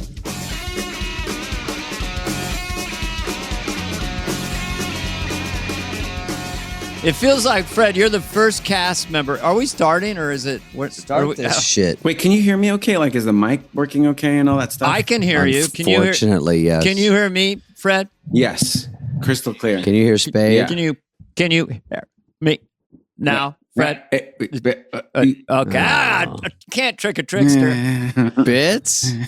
Of all the cast members of SNL, you had the widest range of ethnicities, or whatever the word would be, that you could play. Like you could play like anything from all over the world. What was that about? It's just that Keep your answer to 1 hour exactly.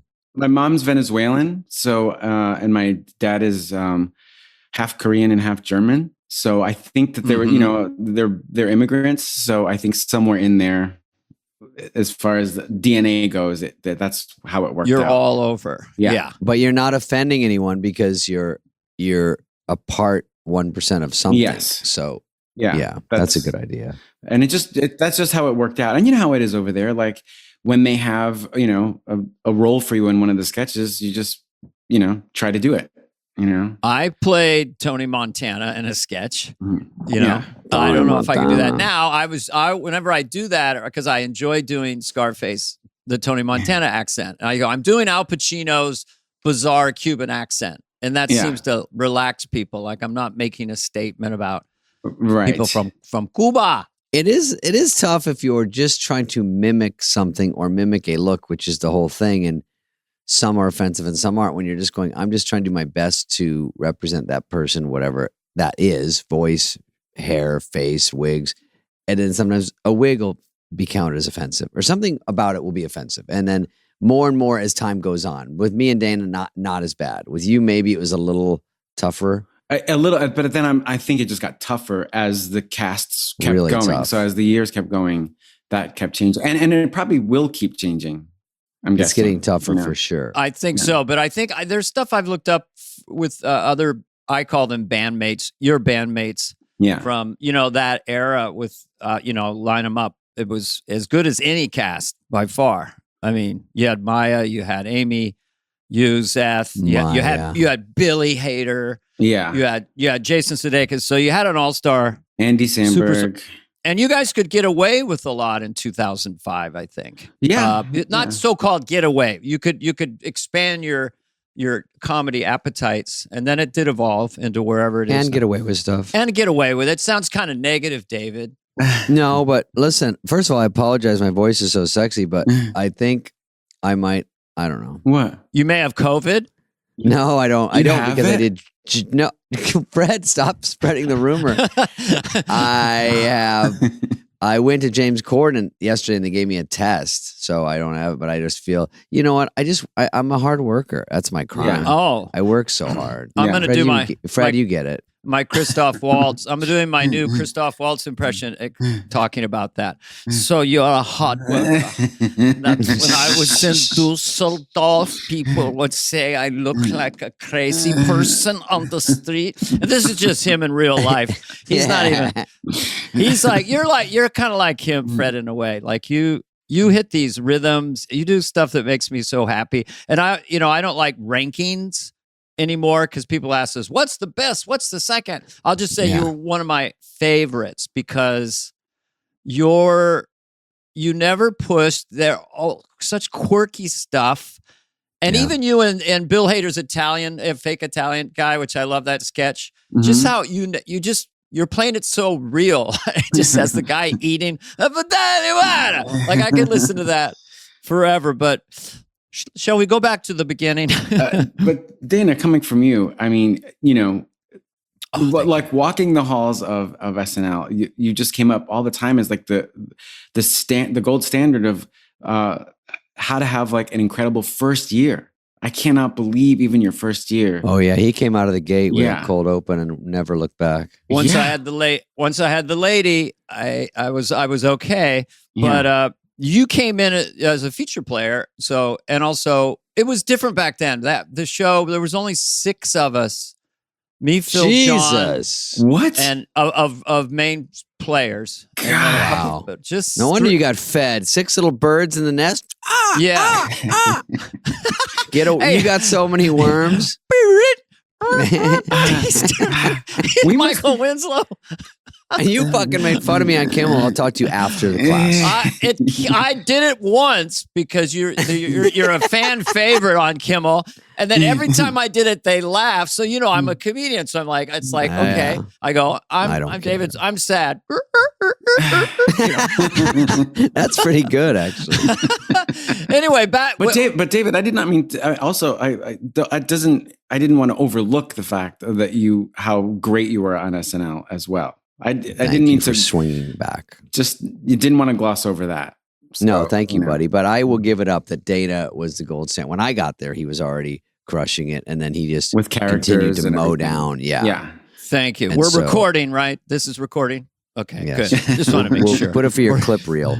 This is called Gold. No, but I don't know where to start with you, and I want to get to a lot of things. I hope you don't have much to do today. I have I think 4 minutes, and then we gotta wrap it up. Oh, you got a hard, fast. I have a question for him, Dana. Before you get to really young stuff, because he hasn't really answered anything yet. We just talk over him. But Fred, one of my favorite things that I did not see live, but I saw today, was such a great monologue when you acted out you doing a play about how you got SNL. Yeah, like a one man show. Yeah, it was so weird and quirky and interesting, and I loved how Dana, he does Lauren's voice in it, and of course he does it really horribly and nothing like Lauren. Yeah, just hysterical. like a mafia boss or something. Yeah, he goes. I went in his office. And he's like, "Hey kid, come on." That's all written by Seth Meyers. That monologue. Oh, for real? Yeah, top to bottom. Great. He just. Oh, it's great. Because I thought when you do that, I picture it at read through. Sometimes monologues for people at home don't get put up at read through because they're not even written till Friday. Right. But if you do it at read through, I was thinking, fuck, he's got to move around and stand up. And so that read throughs where you move around are tough. You can lose the crowd quickly. Also, Dana, or in the performance like on Wednesday, Fred would go because you walked off the stage and you went up to someone in the audience. Go, what did you ask her? I don't answer. Like, what do you think? Yeah, what do you think? What do you think? What do you think? And she just that's a real person, right? Yeah, that was a real person.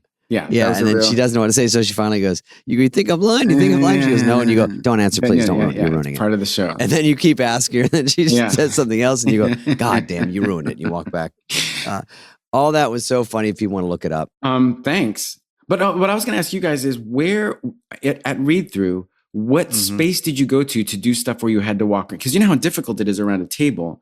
Where were you when you had to sort of act something out? It was kind of over by Cheryl Hardwick on the piano. There was just a little wedge of a space there. Yeah. And I did one once. I really didn't like to do it because it felt like you were trying too hard, but I did one once with Ben Stiller playing Bono. I was playing the Edge, and Dolly Parton had to stand up, and we stood and did our little sketch there. You know, that was the one I remember for you. Did you stand up a lot or move around in the? I'm the same. Like I did not like to do it because it was just also, you know, of 3 sketches before it, you're sort of thinking, okay, where do I have to go? Where do I have to walk to? And then but it was sort of over by kind of by the piano, but in between those doors, there's like these 2 main doors before you go into that writer's room. In there looked like a little bit of a stage, kind of. Yeah. But God, that was, the entrance to the writer's room. yes, kind of in front of it towards the table. But we had so many fucking people jammed in read-through room. I mean, it was, if people at home can picture like a big sort of square where everyone sits around, all the main cast and Lauren and the host. Yeah. Host and Lauren were by the window. I got to sit next to the host when Dana left. But before that, I think I sat behind Dana. And then, do you know where you were in that thing? Because it was like 3 deep. Like people were stacked in there. At the table, I was diagonally across to the left. And I think I was at the same place every year, which I liked. It was like, once you pick a place, you kind of stay there. And you know, for people at home, again, it's like 3 or 4 deep and you have every department. You have a rep from every department. So Wiggs will be watching a sketch like you do and you see him scribbling going, oh, this is going to fucking suck. This guy needs 8 wigs in here. And then music, if you need them, Cheryl hits the piano or maybe GE's in there and they help a bit. But you're right. You know what? You don't want to be sweaty. No. And so if you get up to do a bit, everyone's like, this better be 3 times as funny as it would have been sitting down. Yeah. Because you've got to walk up to that spot. That's the hard part.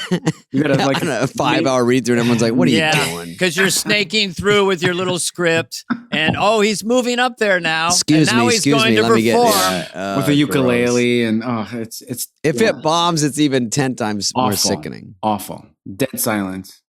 Yeah, that was on a nerve scale of 1 to 10. I mean, where was read through compared to the actual show? I mean, it had its own terrors. Really. I mean, you know, it went so long that sometimes it just got, you know, you just get sleepy as it's going. 5 hours, right? Yeah, 4 or 5 hours. That kind of dissipates after a while. But it's the build up to your sketch that, you know.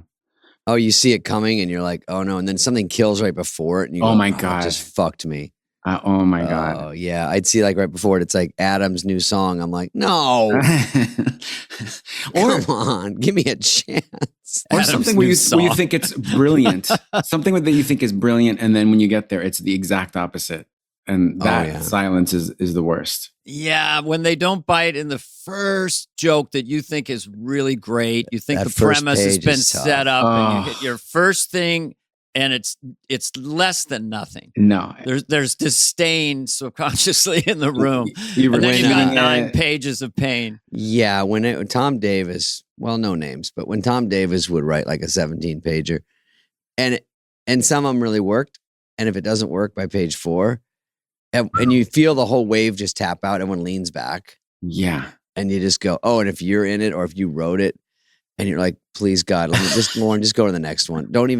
Don't do this to me because I don't want to be like, just swinging hard. And everyone already just said, no, not on this one. No, nobody. Even your best friends are like, it's not clicking. And they kind of were quietly going, yeah. So Fred, you since we're on SNL, because you were on it, so you come in as a feature and then in 2 seasons, you go to the main company. Like, how was that journey? How did that change? And what begot that? I felt lucky to even be there at all. You know, even that first show, I didn't know that I was going to get on, you know? Mm-hmm. So whatever it was, I kind of liked, there was like less pressure to be a feature player. Just as kind of like, it's okay if on a couple of shows I play an elf or something. Right. So or you're not on at all. That happened. That happens a lot. Yeah. And we had a lot of cast members. So it's kind of nice. Mm-hmm. I kind of liked sort of easing into it. And then, you know, however many, that was like 2 years later, it was like a nice, I don't know, it's like it's a good feeling to, I guess I'm actually part of the cast. But it all felt like just a lucky break every step of the way.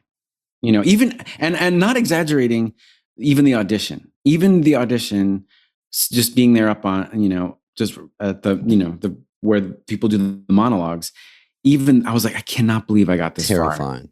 Can't believe that, like, I'm actually on the stage in front of Lorne Michaels. I was starstruck by Lorne Michaels. And they sit in those little seats like where the Totally. audience at home sits during the monologue in the little chairs in front. Yeah. And the theater's Oh, empty, and the gross. studio's Yeah. dead empty, and Yeah. it's a death march. What were the like? I don't really know your journey. Just to go back a little bit, well, because I want to talk about your music career and your musicianship. I just had a little pop earlier. He's a musician and a drummer, and then you start. How did you get your stuff together that ended up auditioning? Were you going to theater groups for 3 years, or what was that journey from No, the I was music to comedy? I was doing music for a long time, like all through my 20s. I was in a band, and that's all I was going to do. We broke up, and then I started making videos of me interviewing bands and stuff as different characters. You know? I'm sure they were weird. It was weird, and Funny. and I knew the band, so it was just a little. It was kind of, and all of a sudden that video, and it was on VHS, like sort of made the rounds, and I started to. I would be asked to be on some variety show, some like Cornelius Street, something where there's a couple of comedians and some music, and I just started doing characters. I did this one character who I auditioned with, Felicito, like a timbale player. Yeah, It was yeah. like Tito Puente. Yeah. And Aye.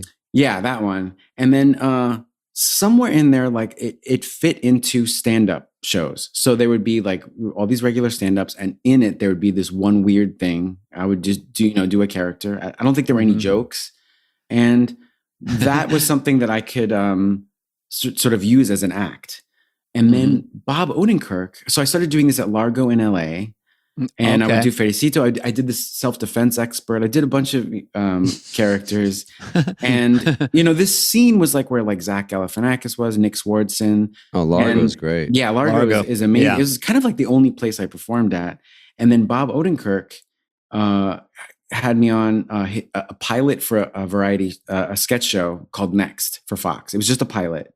Mm-hmm. And I did these characters, and, there were sketches with everyone. There was a cast and everything, but I had enough. The pilot didn't go, but I had enough video to send to SNL. So we sent it. Did Odenkirk help you with that? Because he's a big deal at SNL. He's responsible for me having all of that together. Before that, I was just at Largo. He was the one who sort of made the work that I did legitimate to be on a Fox pilot. Sure. And he could spot that you were good. He was. He's great too. He's knows amazing. all that shit. He's He amazing. Goes and does like 3 other great sketch shows. Yeah. Incredible. Yeah. And then from that video, we sent it into SNL, and Marcy Klein saw it. She showed it to Lauren. And then next thing I know, Marcy, who's going to be on our podcast Marcy's soon. coming on. Yeah, She knows where all the bodies are buried. We gotta hear it. I mean, she really, made sure that Lauren saw it, the video. Yeah. And from there, then I just, came into audition, and I just did this. Was that like 5 years? Sorry, just that timeline of what between No, musician it's like and 4. It's like 4. So let's something like that. It was 2002 is when I got on the show, and then 99 is like kind of when I was making those videos, like 98, 99. So yeah, whatever that is. And then were you ever a straight? I'm sorry, a straight stand up, or was it Never. always like never? you just came on? I don't want to say variety acts. That sounds like you're reducing it too much. So as characters, you'd go on and do, but that's hard to find stage time if you don't go in and say I'm a stand up. They don't know what to do with you, right? Yes, but there are venues and shows going on where it works for the show. So if there's like, Patton Oswalt and Paul F. Tompkins and Karen Kilgariff are doing a show, it's like the one little weird thing at the end that kind of works with the rest of the show. So that was like my little paprika at the end. Yeah. So that was like my sweet spot. So I did the audition as Felicito, that timbale player, and I did him doing impressions and characters. So this way, there's like a way in. It does Liberace. Yeah. I did Sam Waterston from Law and Order. And can we hear one line I can't even picture it. That's such a subtle one, isn't it? The trial judge heard the testimony. Why didn't you call 911? Why didn't you call the police? Like this, Oh yeah, that's awesome. He just has something like his teeth or something. There's the way that it's in his. it's in like his skull. It's very trebly too, and almost garbly.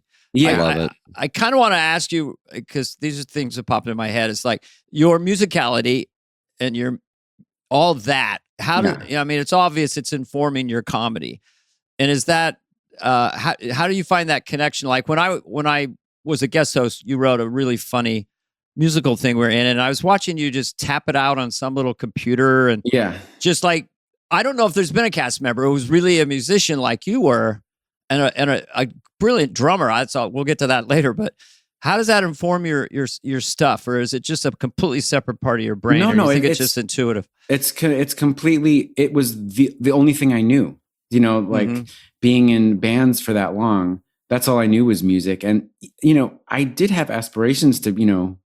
I definitely had ambition to be on TV, but I was just in bands for so long that's all I had was, I could do parodies of songs or of a style. The one that we did that you're talking about was like a parody of just like new wave music. The sketch was that there's a Super Bowl party. They're watching the Super Bowl and then they pause it because like let's let this new wave band play. So everyone's really upset and it's really new wavy and super new wavy, kind of like Soft Cell or the Pet Shop Boys or something. But it's just all I knew. And just the same way that some people, could talk about their families or whatever, or do impressions. For me, it was just music is like a crutch. It's like my only way in. It's a big plus on SNL if you can weave in music into something. They love it. Yeah. But like your Sam Waterston is kind of musical. Definitely. It's extenuating him into these musical rhythms. That's a rim shot, and he's like doing a speed. He's like performing for the court. Yeah, but picking that out. It's like you're playing a cowbell. It's one of those impressions where you don't know there's an impression, and then you do it, and everyone goes, "Oh right, okay." Yeah, those are good because it's hard to break. It's hard to break ground in impressions and just come up with a new one. But I think that Lauren is a really musical person. In fact, it's like it was like the first. Oh, hello. It's the hello, Fred. Hello, Dana. Hello. Do you mean as an impression of him or as a person? No, as a person. As a person, I think he's such a music fan that that's where it was easiest for me to connect with him as a person. So for me to talk to him about all the musical guests he's had on the shows. Interesting. It's such a quick, easy conversation to talk to him about all those music, which I love talking to him about, all the bands that he booked, and it's just easy. And he's into it. Like a lot of those were his decisions, booking a lot of those bands. Fred, what do you think of Eagle Eye Cherry? Should we do it? I don't know if the year, but yeah, I did. When I hosted, it was Eagle Eye Cherry, and I go, Marcy, why do I get? I mean, no offense, but I didn't know who that was. And then the next time I didn't, and they go, the formula is big host. We don't need a huge music act. I go, are you saying I'm a big host? They're like, well, in this situation, it's a little different. Wait, no. I like the first.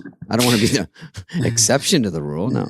So yeah, it's fun to have. I always wanted a big band, but I remember when both of you hosted. Those are both really. Did we do something with me, you, and Maya? And we were like. And we were dressed like very snooty, and I came to your house or something. And yes, we were this design couple. Yes, like this Danish design. So we had all these chairs, and the whole joke everything's is like uncomfortable. The design of the chairs. Yeah. God, I love Maya. Maya and I did a song too. Who cares? But back to Fred. Fred, you're going to get to talk toward the end of this. But great. I do have another sketch I like, Dana. I'm going to tell Fred just to boost his ego so he doesn't like zone out. Have you ever had someone zone out? A couple. We've a couple of. No, I don't think so. We always have to scream at them for interrupting me and Dana talking when it's their show. So you had one called Coat Check, but was that really cut? Is that really wasn't on air? Yes, that's a Cecily Strong one. That's a great one. But they put it online, which is kind of the same thing. Oh, it's now. Great. I mean, I wish we had fucking online. Oh my God. I know. Best we wouldn't of have Dress. thought about stuff getting. Can you imagine? We used to joke about Best of Dress. Oh, that'll be on Best of Dress because it never gets on. But she was your girlfriend in it? Yeah, it's so good. Girlfriend. That is such a good wow. one. Okay. Remember when she kept saying that? You go, hey, we're a couple now. She goes, couple. Wow. Okay. It's so good. That was a really weird one. And it was perfect because it was pretty simple. and Dana, he kept asking for his coat. It's hard to explain. Yeah, I'm like, this is not my coat. How Does does this that look like not a coat I make would it? wear? God damn. You know I how it know. is. I mean, But it seemed like it was working. but I do feel like it made its way on. I mean, Oh, well, the fact that I saw it, like, that's great. If anyone can just see it. yeah, and I think they put it online the next day or something. So That's cool. It had its own life for sure, but it was brilliant. Sometimes dresses are a little rough on the edges because you don't even know the fucking lines. You haven't done it since Thursday or something, or Friday. No, you don't. And yeah. you're just doing it live. You're like, I rehearsed this once 2 days ago and we're already in front of a crowd. It's dress, but you're still like figuring it out and you're remembering the blocking, then air, you kind of go, okay, I know it a little better. Yeah. That's the fun of dress. I like that. Yeah. So I mean, there are those times where you don't quite understand what's happening in the sketch. Like, what am I in this? Yeah. Do I have an accent halfway through? Yeah. I did a Jack Handy sketch with Robert Mitchum, and neither of us knew what the sketch was about. He was a beekeeper in the Himalayas or something. Jack Handy, Did Jack Handy stay around for you guys or no? No, he was gone already. Have you heard about him? Mm-hmm. Yeah, I mean, also his Deep thoughts. work is amazing. That really stood the test of time. It's almost like a fake guy. You hear deep thoughts of Jack Handy, and people go, wait, is that a real guy? That's what I thought when I got there.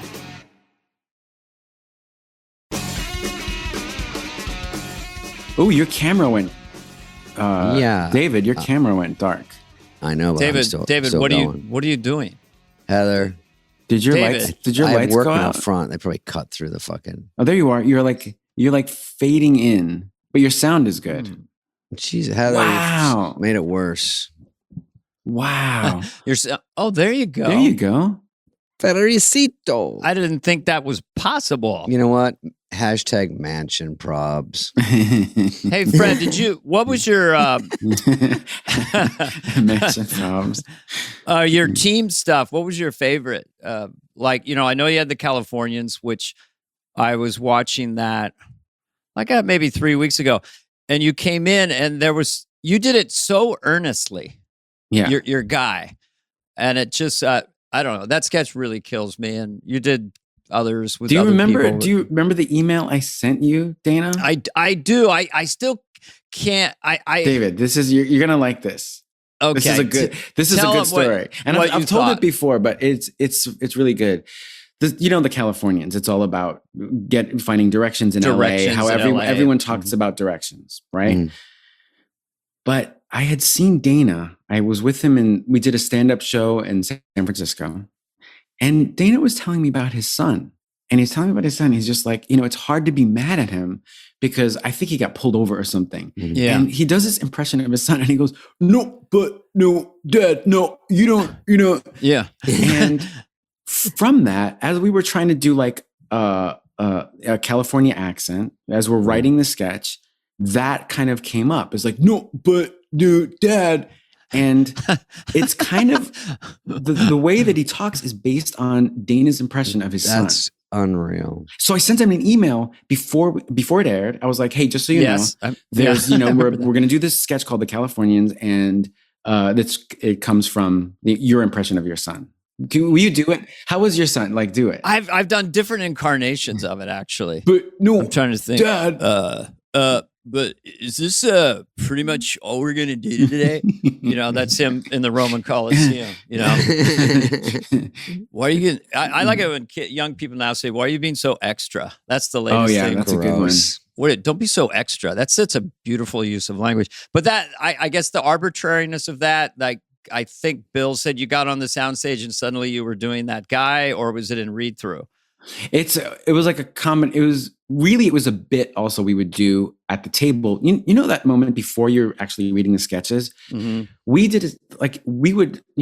Everyone goes to LA in the summer. So when we came back, we would just start talking like, where were you? Were you I was in LA. And like, did you go up Barham? Did you make a left on? And then that sort of, built up and built. Well, we kept doing it. And then I worked with this writer, James Anderson.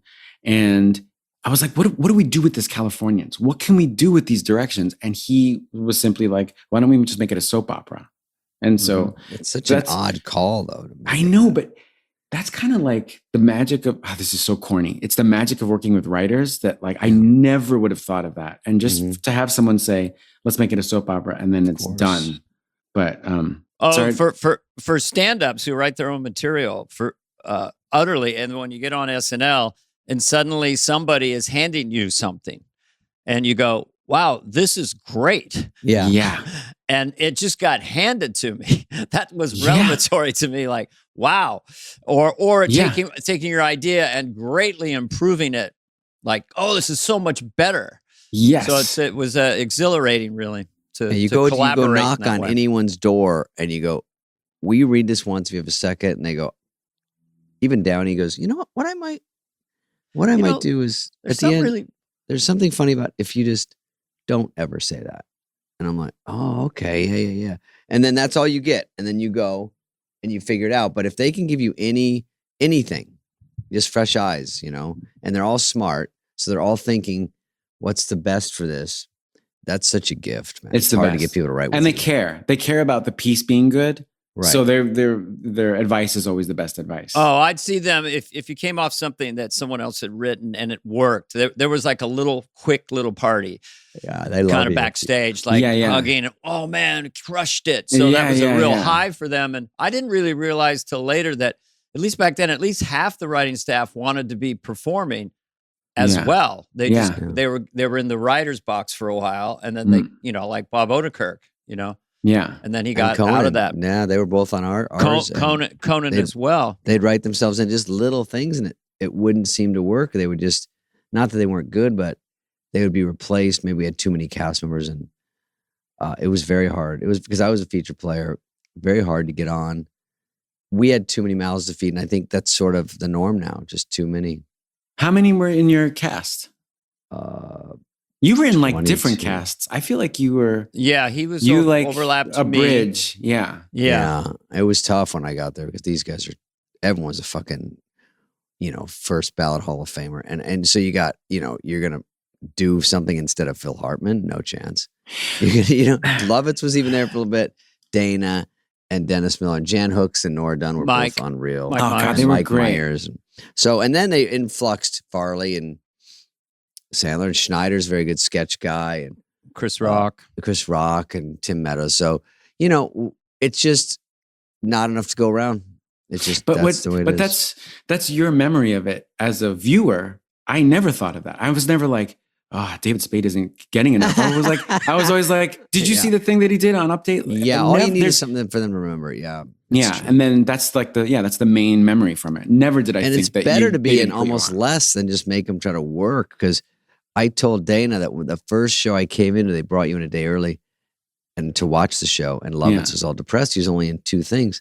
And he goes, well, Dana's in 6. And I said what you said. I said, I've never seen this show and thought someone was light.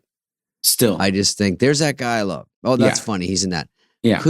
Was never counting lines or sketches. And then when I got there, I fell right into it. I preferred personally like to be in 2 things, maybe. Totally. Or a third as a supporting character. Yeah. But to shepherd a sketch, even one where you're kind of the executive producer of your sketch is very nice. That's why, and I was going to ask you about when you hosted SNL, the difference in that, because you have to really let it go. You're kind of have to prepare 13 or 14 sketches and then 6 or 8 get cut. So what was that like emotionally for you when you came back? You did 11 seasons at the time, as long as anybody, right? Yeah. Huge run. Yeah. And then you come back and host, and you come out and do your monologue, and they're screaming. It's surreal, isn't it? How did you feel about it? I mean, I loved it so much. Like what a highlight in life, just in general. Mm-hmm. Yeah. But the experience, of handing everything over, like I was still in the mode of like, oh man, I got to take care of all these sketches, make sure I write this much. And you're doing so much other stuff that everything is taken care of for you. So all these writers are coming up with stuff. I didn't even have time to think. And then it just turned out great on its own. So I really like that part of it, of just trusting everyone. And then that worked out. They're laser focused on you. Yes. And they know you. They know what you like to do and what what's going to work. it's such a big transition on the show when the audience starts to be familiar with you. And I don't know how many shows it takes, but you see people all the time who come on unknown, and then they turn it better. The audience goes, I like you, man or woman. Yeah. And then it gives you so much more confidence. Yes. Because you can feel that they're on your side already, as opposed to, is this guy going to make it or is this woman going to make it on the show? And so when did you start to feel that? Like 4 years in, 3 years in? That's what I was going to say. I was going to say like 3 or 4 years in. I did this judge, what was his name? Judge Seidlin or something. And something, he was like the Anna Nicole Smith judge, you know. Oh, yeah. Something in there felt like I had to work less, meaning like I was like, oh, please like this. It felt a little more like I could come out on Update and it was okay. And They're happy. And you're right. Like there's a feeling of being familiar that I really liked. But something in there, I don't know, 3 years or something. Yeah, that I think that's pretty typical. And when you were out there with your different bandmates, it seemed like you obviously had Garth and Kat with Kristen Wiig, who's supernatural sketch performer. And then you and Bill Hader, to me, just had a symbiotic thing as well. We did. You just mixed really well. And was he someone new when you got out there and the band's playing, they're doing your tie or whatever it is, and you see Bill, he calms you down? I mean, where were you on the nerve scale? I was kind of okay on the nerve scale. I don't know why. I just enjoyed it and had such a great time. But being with Bill really felt like I was really with my friend. Like we made each other laugh so much, and we just identified with each other, supported each other. There was something in that relationship where it just was really supportive and fun all the way. God, he made me laugh all the time. I mean, everybody did, but there was something with him that I felt like we were going through, I don't know, the same experience, being there. Did you have a favorite writer? James Anderson, because we wrote so much together. We just always ended up writing together. But to have someone. Yeah. Yeah. But but when you're there, I mean, there's so many people who are so prolific. I remember when I first got there, seeing Tina Fey's work ethic was incredible. That changed. Just to see how focused someone could be on writing without ego. That was like a real, I was like, that's the way to be. That's the way to be a writer. She was so good. She can churn it out too. She can just write great jokes, just one after the other. Yeah, I don't know. She has some kind of frequency that they come to her. She reminds me of Steve Martin in many ways. I don't know why. I just kind of put them together in some ways. They write great books, and they're intellectuals, but they don't wear it on their sleeve at all. No, there's a humility to it. Yeah, but it's still effortless somehow. They just sit down, and then all of this stuff starts coming out. Week after week, I couldn't believe it. So she was. But everyone, Seth Meyers is also great. Sort of selfless and works really hard. Like he would just work throughout the whole night. Were you hired as a writer performer? No, I was just feature player. Just feature player, but you know how it is. We write. Sure, anyway. I'm just saying, because Dana and I, we asked people because I was a writer performer. I didn't want to be a writer, and they wanted me to be more than they wanted me to be a feature player. And Schneider, same thing, we hired together. But Dana was hired straight cast because he's such a home run hitter, but no writing. But that kind of sucks because everyone writes. Yeah. And so it's like, who decides? It's a weird decision to go, you're not a writer, especially feature, because you're just scrambling to get on. So you have to write an update or something. No one even knows you. Yeah. We just accepted it. I mean, it's really just the platform of being on SNL. If you were a main player, Phil did get a writing credit because he had written Pee-wee's Big Adventure with Pee Wee Herman. Oh, a bad apple. But I never had a problem with it. But what one? Oh, yeah. Remember when he goes, "I'm a bad apple, rotten to the core." Oh yeah, that was Phil. He was in jail all the time.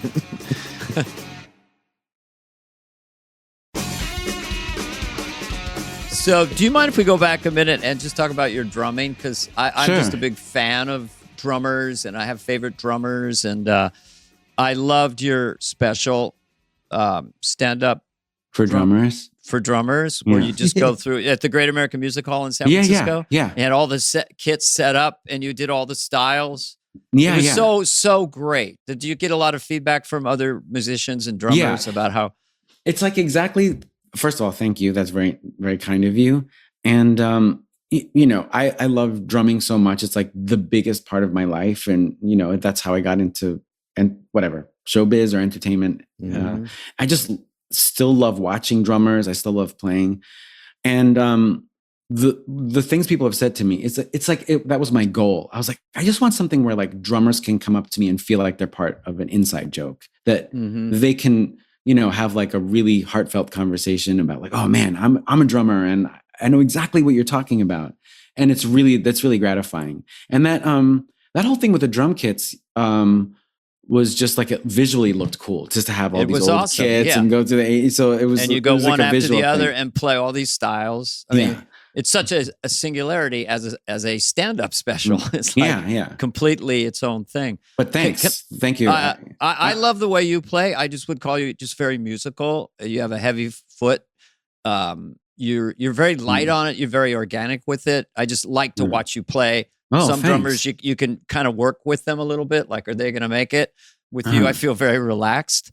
I mean, wow, what a thing to say. That's so. I just all sincere. I just wondered, the drummers that inspired you, stood out for you. I mean, Pepsi, Coke. It was for my generation. With a friend of mine, it was Ringo Starr or Rolling Stones.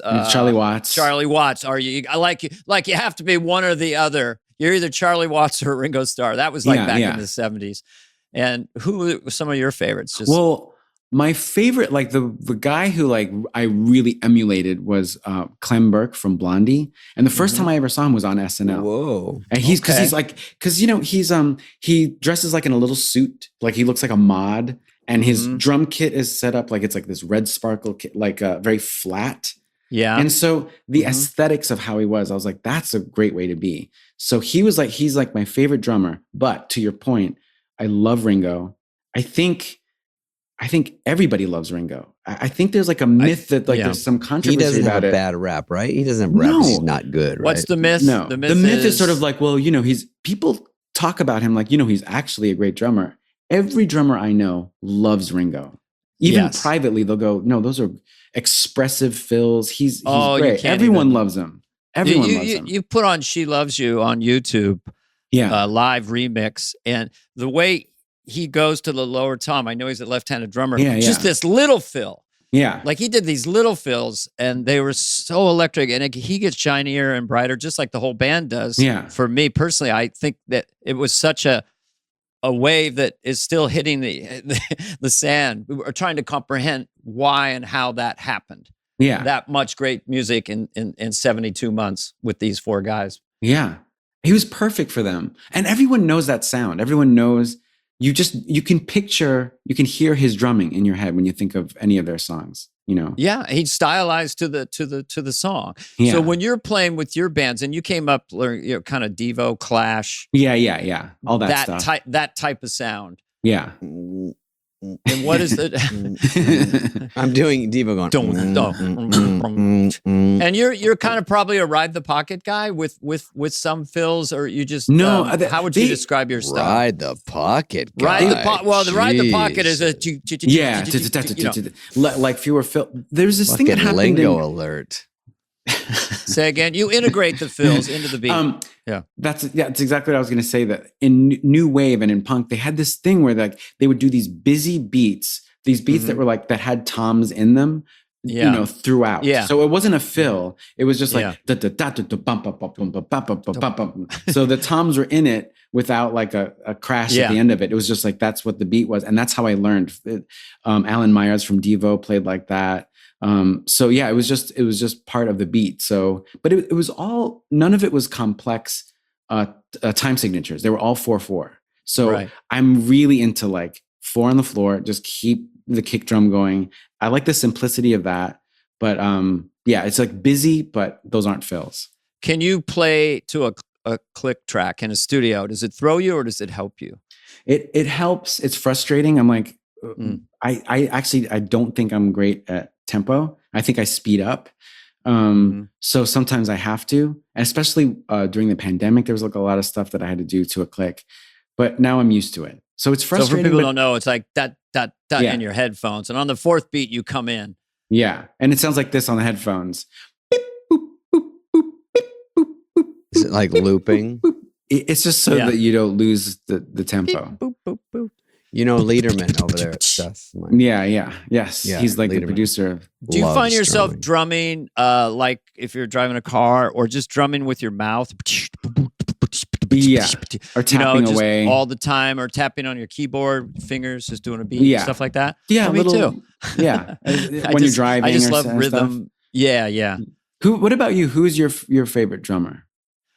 I don't know I think over time there is the most mesmerizing thing I watch a couple times a year. There's so many Buddy Rich solos. There's one, I think it's in black and white, whatever. To me, his just technical skill is so mesmerizing. Yeah. And that solo that he does, and he did it over and over again, but it builds to a certain way, and he's got the snare going from super fast to like Yeah. just down to nothing, and then right back again, and then he's doing all the fills and all the stuff. But you know, I was listening to Fleetwood Mac the other day because I have a car stereo that blows my mind, and I just go, man, I love Mick Fleetwood. He has a sound and a pocket that's Yeah. so simple, but it really weights all that brilliant melody. So I kind of I go for the bassy. band. Yeah, it's so bassy. I mean, obviously John Yeah. Bonham, everyone says him. I still don't understand him. I don't know where he got his sound, like his kick drum. The value of that with his snare blows my mind. You know, just the sound of it and how it was mic'd. I know. You know, People keep that's trying Led to explain Zeppelin. it. Yeah, People keep trying to explain his style to, or how he got that sound, and I've heard so many different explanations. So I've heard people say, well, he's actually very jazzy and he plays lightly. It's the way he tuned his drums, and I have no idea. I'm the same. I have no idea how he got to be that way. Keith Moon, I love. Keith Moon, I could listen to forever. Love Keith Moon. Just couldn't imagine anyone better. On who's next? The way Come on. he is so busy, but it's so part of the music. Yeah, he's like a genius. He's fun. It's fun to listen to him. Playful and fun. Yeah. David, I feel bad. We won't talk about drummers. I'm sorry. Jesus. Let's talk about Tinder and how to meet a gal. Yeah. All right, David. I'm kidding. I'm looking at his Google. Fear of heights, and he feels bad for everyone he's gone out with.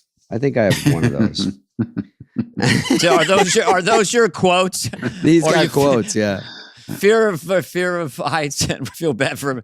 Not Everyone anymore. you've- I feel less that way. I mean, that quote was from a good. while ago, so I feel less that way as you know, as time has gone on. I gotten a feel little like older. I'm not married, so I feel like I'm not nailing it somehow along the way. That's not true. That doesn't have to be the end point, because some people do get married and it doesn't work out. Yeah, So- I know. So go easy on yourself on that. But Thank you, because it is tough. Because it is. If you really think about it, it's very hard to sync that up perfectly. It's very hard. But I would I say try. that's true. Yeah. And Dana did it right, and that's why I got to deal with Dana, because he's had the same beautiful wife forever. I was a terrible single person. Mhm. I would feel so sorry because no woman who wanted to be with me was carnal about it. If they wanted a boyfriend, he's cute, you know. And if I was there for other purposes, but I really enjoy being married. I like having a friend. You meld into each other. We're very. She listens to the podcast. So Yeah, she'll be she's our listening now. she's our Hi, eyes honey. and ears. She's Oh. my confidant. Like I run everything by her just because she knows me since 1979, Oh, that's so nice. you know, and she enjoys this podcast. And I go, really? Because I can't listen to Aw. myself bloviate. But Fred, can I? You're Bloviate.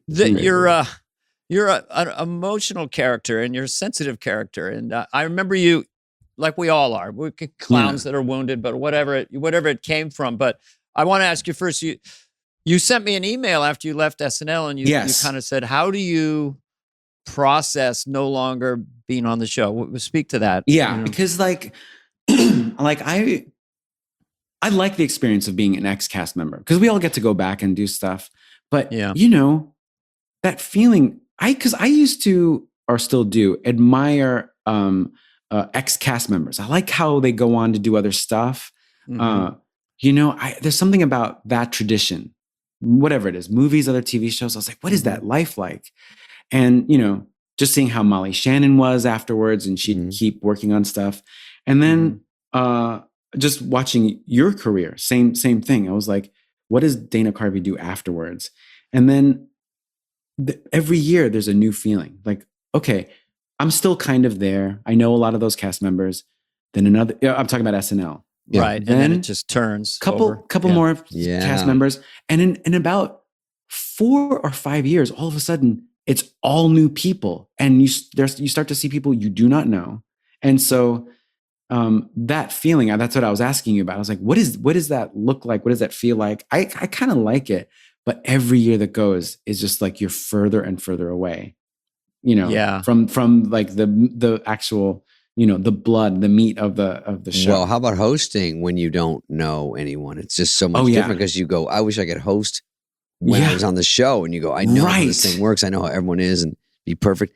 First time I hosted, I knew a few people. I think second time I didn't know one person. And then you feel scared, like, oh, I feel like a real host where what does everyone do? Or who's that person? People talking to me. I don't know if they're a cast member. I don't know if they're a writer.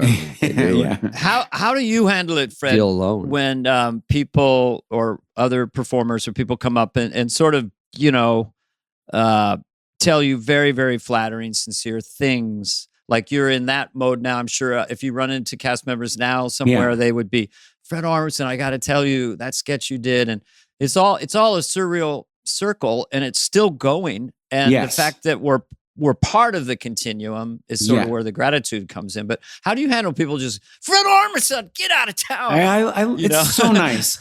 And people are really kind. People are so nice about it. They say all the right things. They remember all the sketches that I love. They love doing deep cuts. Someone will mention, a dress rehearsal sketch. And, I love it because that's the way I was when, I got to meet whoever, Chevy Chase, whoever it is, Lorraine Newman.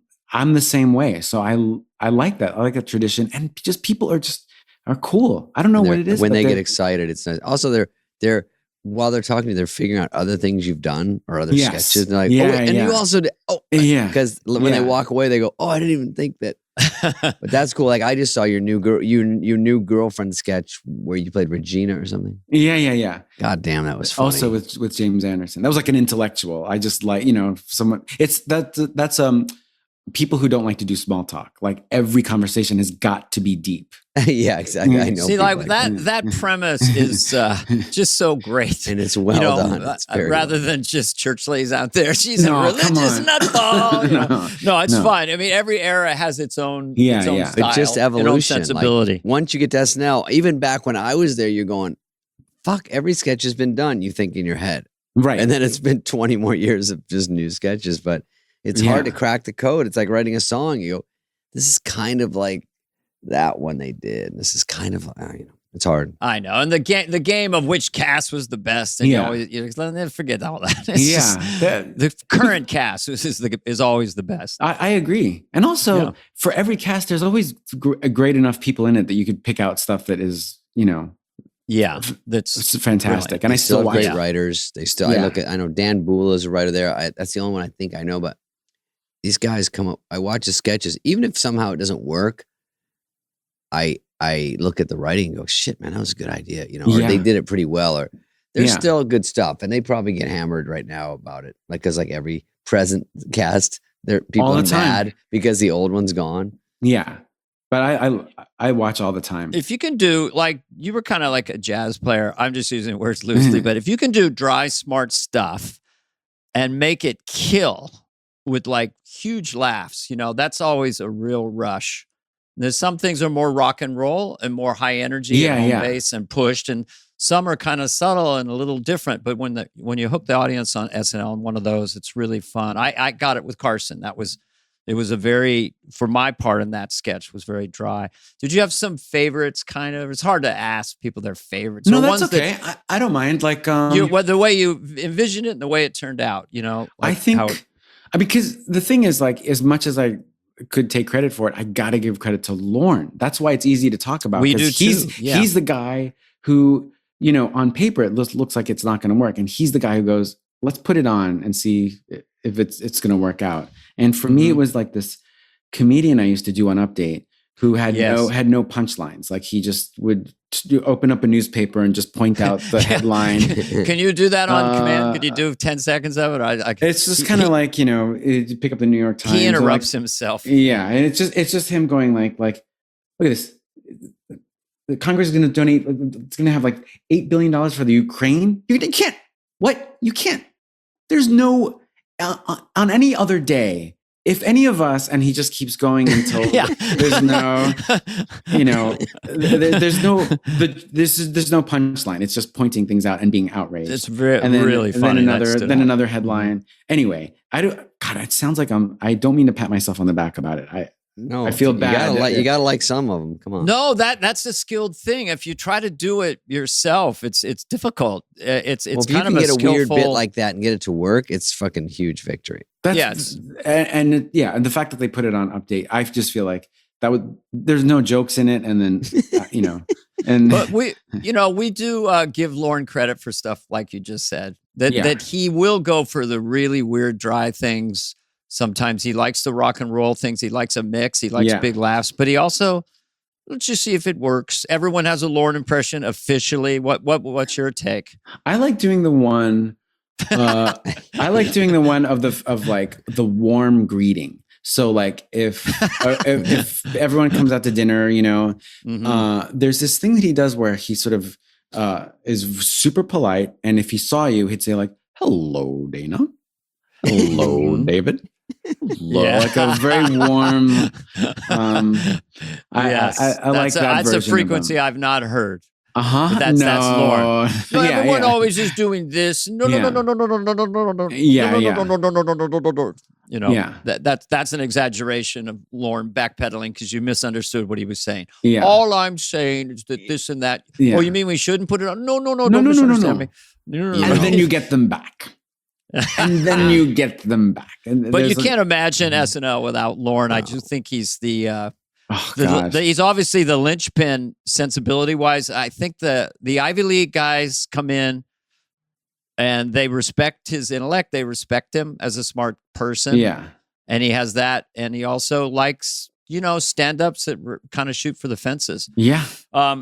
Before we go, we don't have to wrap up because I'm having so much fun, but I always like to ask our guests 3 things. Sure. I like to put I'd like to put you at 8, 10, 11 years of age. So a toy, if you don't have to answer, you don't have a toy that you remember that you really liked as a kid, a bicycle that you might have got, and any music or television show or film that really blew your mind. In those formative years. So you're saying 8? Well, what grade is that? Well, I always say 5 to 12 is the formative years. So like kids, like kids, being a little kid. Yeah, I had Rock'em Sock'em Robots to get you started. They didn't last long, but that really blew my mind. Rock'em Sock'em Robots. I would say I think I really liked. I had like $6 Million Man action figure. Yeah, and it had there you go. It had so many details to it. Like you could add so much to it. Yeah. You put on little helmets. And stuff. Yeah, little helmets. It's like and then like the eye. And the eye. You know exactly what I'm talking about. The eye, you could look through the eye and it sort of like blinked. It had like it didn't have a light, but like a sort of lens. And then if you rolled off his skin, off of his left arm, there's the mechanics of his bionic arm. Yeah. Awesome. It was really cool. And you were like, it 10, took a lot probably. of imagination because it looks cool, but it doesn't really do much. So you've got to kind of make your own scenarios in your head, which is good. Would you put it in dirt and stuff and make a little trench? It would be like a little, I don't know, like a rocket ship or some rocket he was in, I don't know. Yeah, okay. Some vehicle of some kind. So there were a lot of things you could get for it that I really liked. Bicycle, I had like I'm thinking of the word Apollo. I had an Apollo something, like a yellow one with like a banana seat. I grew up in the suburbs of New York, and I remember endlessly riding with my friends. And I was really young, but there was no sense of like, hey, be careful. None. You tell us where it was just not a helmet in sight. Nothing. No we could helmet. have gone, main streets like with traffic, and me and my friends would just ride around and forever. All afternoon. Not even be careful. Nothing. Oh, No- yeah. nothing. Yeah, and wipeouts, you just had to get home like squeak, squeak, squeak. Your legs bleeding. Yeah. Wasn't if you can look back at in a sense memory way when you had I had a Stingray, kind of a knockoff, but you get on your bike in Saturday morning and you start going and the wind in your hair and you're pedaling this bike, and then if you go shoot hoops or run around a park or a school, your bike's just tilted over and you go and you get your bike with your friends. It's just sort of magic. Yeah. Yeah. So and the good. aimlessness of it, like also being with your friends and you're just, you know, going up hills and yeah. That's it. Just like laughing with them. When it's not a school day and you've got the whole day to just do anything. It's getting dark. I remember the getting dark part. That's kind of like, all of a sudden it's like there's no lights and your friends look different in the light. You know, you got to get home. You're supposed to get home and it's getting darker and darker. Yeah. The best. It's funny that there's dirt involved. I feel like there's a lot of dirt, like fields dirt and a park where there was mud. Someone made a little dirt jump. You'd go I could do over a it, wheelie. I could do a wheelie for like a quarter mile. I had a if you had mongoose. that like kind of a very light chain. I had a great heavy back. I had a tire. BMX bike. So once I got up, I was a skateboarder too. I don't know if that helped, but I could do a goddamn wheelie, and I thought I was King Cock.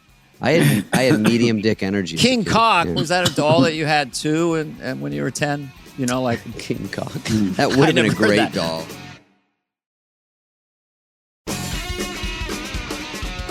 So Fred, also just I like either TV shows or movies that blew your mind between ages 8 and 12, whatever. I don't know if this was 8 and 12. I think it might be. It might be. It could be 13. There's no hard. This is just a conversation starter. For some reason, Planet of the Apes jumps out at me as like of like the idea that like I thought about Planet of the Apes all the time.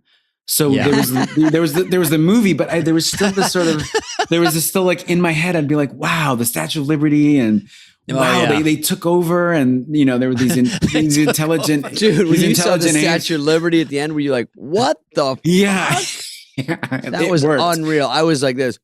No way! Where are they? I know. Rod Serling, I guess, came up with that. Did you notice after the spaceship crashed that they walked across the desert for like 20 minutes having philosophical arguments? Charlton Heston and the two astronauts, and then they reveal the monkeys riding horses. Yeah, with the nets, and they're all grabbing with them the nets and the music. Yeah, that was Bill Hader, your bandmate. He mentioned his one was Taxi Driver. What? As the movie that blew his mind. He saw it when he was young. I mean, I did not. Very dark. No, I saw it. No, when I was a grown up. I was a grown up already. already. I wouldn't understand how crazy that was. It made me scared or sad or something. Yeah, Bill would have been like 10 years old or something. But he always, I was like powder, I'm like very sensitive, so I couldn't handle those movies. Yeah, I saw Taxi Driver. I can't blew my mind. No, Bill Hader. Yeah, I know. No, I don't know. His voice is so interesting, and then he went into a Daniel Day-Lewis in There Will Be Blood. His voice was so transformed because his speaking voice, wouldn't imagine he'd have such a range that he has. Yeah, because he goes kind of like, it's really basic. Hey, how are you? And this is my competition problem. HW.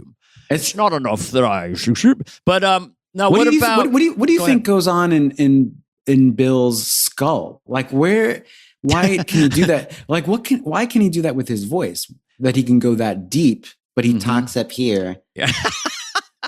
That's unique. I think that's kind of unique. That's a real physical. It's like it's talent, but there's something physical going on. Like something's wrong with him. Yeah. Yeah, because he can go into Howard Stern like really deep. Yeah, like he goes really basic. I found that really hard, and I found which a guy you did too, Obama, difficult for a long time because of the basiness. But I finally got it. That's what we got to do. The thing about Obama, you got to stay calm. We're going to be fine. There's no reason to panic. No one's got to do a thing. So I finally do them now, and now I feel like I got them. But back in the day, it was like so down here. We didn't know him as well, or I guess. No, when I first 4 years I did him, didn't work at all. Even his second term, a little more, but I can do him now, and everyone. Yeah. He's successful. We love him. He's no drama Obama. So he's just, to me, he's just No the drama coolest guy. Obama. That's what he was. Save the drama for Obama. Did you watch any for music? Since you're a musician, one last question: what was your first like record you bought or the love? Like, you mean as a little kid? As a little kid, I bought "Do You Want to Know a Secret" as a 45 in You 1960. did? Yeah, because "I Want to Hold Your Hand" was sold out. Yeah, it was "Do You Want to Know a Secret?" and I don't know if it was "Please Please Me." I don't know. Anyway, 45. Please, yeah. Mhm. Wait. Listen. Do you want to know a secret? Wait, Early where did you grow up? I from Montana, but I grew up on the peninsula, San Carlos, 20 miles south of San Francisco. And the Beatles came on, Ed Sullivan, and I went down to this little record store. I must have stole some quarters from my dad's pants. Right? I don't know where I got. I think it was 50 cents for a 45. And I remember I was disappointed because I want to hold your hand, and I saw her standing there. But I had 3 older brothers, so they probably had them already. I don't know why. I just picture you. For you, I picture you buying LPs for some reason. Later, yeah. In the very beginning, we were buying both, but all of us were buying albums later, and my brothers were. They were older than me. So, but in the beginning, it was a 45. Wow, kind of hip. I know. I'm so old, Fred. I'm really. Fred, you wouldn't believe it, Fred. I go way back. Don't let this face fool you. Wow. So you were getting 45s. In early days, and I bought the Beach Boy album with my brother, and we had a band called the Surfers, and my kick drum was a clothes hamper, and my Hardy Boys book was my snare drum, and I stole drumsticks from Mickey Hart's drum store, the guy who was in the Grateful Dead. Wow. Yeah. Welcome to my podcast. Yeah. But did you get? What's your first drum set, by the way? Like a weird mix. I think a Japanese made. Sort of, I think it was like a knockoff of a Gretsch. So it had that sort of, pearl inlay to it, but it was like fake and cheap. But it was great. I loved it. I loved my kit. It was like we got it used. My dad got it for me. And first record, I think my parents got me The Candyman by Sammy Davis Jr. Great one. Really? Oh, yeah. That's like the first memory of like. I mean, I think I was really little, but the I think Candyman. That's a great one, though.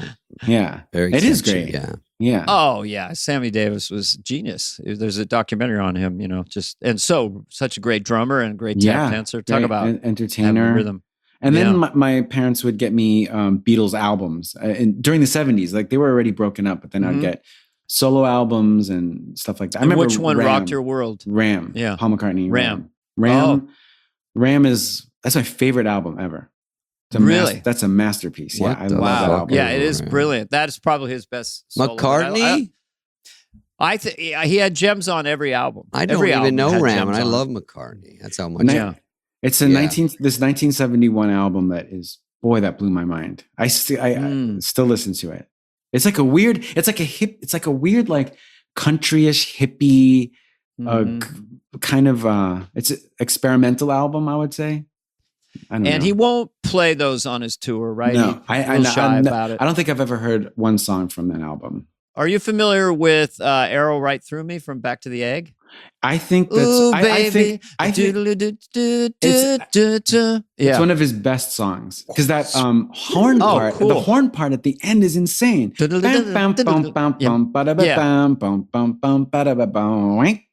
this is making my day, Fred. Because it turns around weird, like it doesn't land on the. Yeah, Arrow Through Me. God, it's so good. Oh, God, Fred, you made my day. Someone else knows Back to the Egg and Arrow Right Through Me. Come on. Jeez, that's awesome.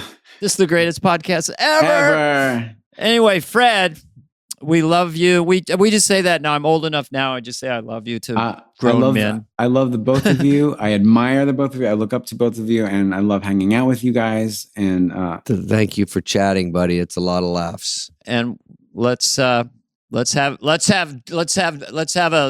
lazy dinner one of these nights in LA somewhere. Yes. We'll run into you at Largo. I feel like both of you, I feel like we do run into each other once in a while. I bet we get along. through Largo. Yeah. And this sushi restaurant we go to right near Largo. I like that's you very never dark say and it. It quiet. doesn't matter. Well, I don't know if I'm supposed to say it. There's no one there. If you go with Sandler or Conan, there's nobody on the street with cameras. Yeah. It's just very it's mellow. Great place to have a conversation and hang out. So, Fred will go and Dana will buy. Okay. Please do. That's fair. ooh, baby. Thank you, Fred. Oh, love it. And you did the horn part at the end. Oh, Anyway, I love that part. Yeah. so much fun, Fred. Thanks Enjoyed it. for asking me to do this. This was awesome. All right. you, Likewise. Love you. Okay. Bye-bye. Hey, what's up, flies? What's up, fleas? What's up, people that listen? We want to hear from you and your dumb questions. Questions, ask us anything. Anything you want. You can email us at flyonthewall@cadence13.com. This is from Chris Height. Question for us. Thank you, Chris. If an SNL bit is cut from the show or is passed up, can you resubmit it the next week? This is a good question because this, thank you, Chris. You know what it is? The truth is, you've got to be careful when you submit because if it doesn't get on, it's got a stink on it. And it just loses about 30% of its punch for the next time because a resubmit, what they call it, are you resubmitting this? It's already got a negative connotation. I did receptionist. I don't think it got on. Oh, because David Bowie. That Oh, right. Yeah. And so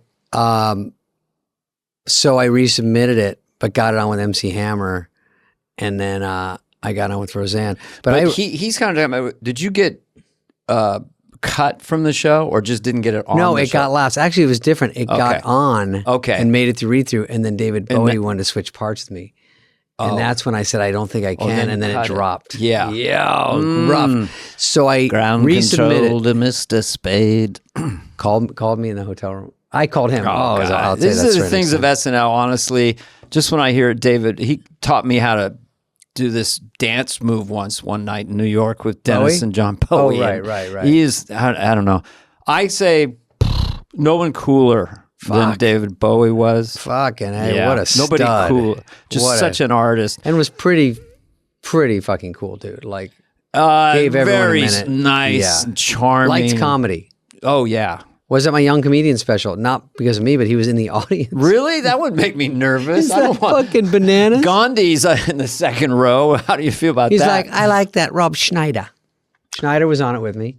Oh. Drake Sather, Jan Karam. We had a fucking big Stoller. We had a great I like that run there Rob with Schneider. Dennis hosting. This I next like that fucking Rob kid. Schneider. What am I, Glico?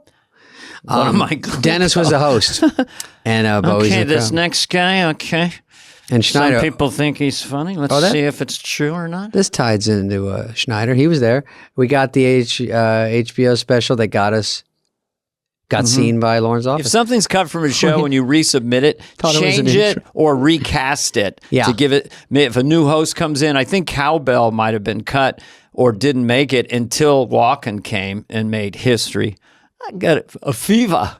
More Cowbell. That's probably a top 10 sketch. of all Yeah, time. I think. Yeah, that's. And so, yeah, resubmissions are tough, but eventually, hopefully, they get. I actually wrote in when Seinfeld's the host, McCartney coming in as a receptionist show, and it didn't get on, so they didn't even give it to him. You know what I mean? It has to get on first, then they go to him and say, "Will you do it?" But it didn't get on. So, you guys, thank you for your questions.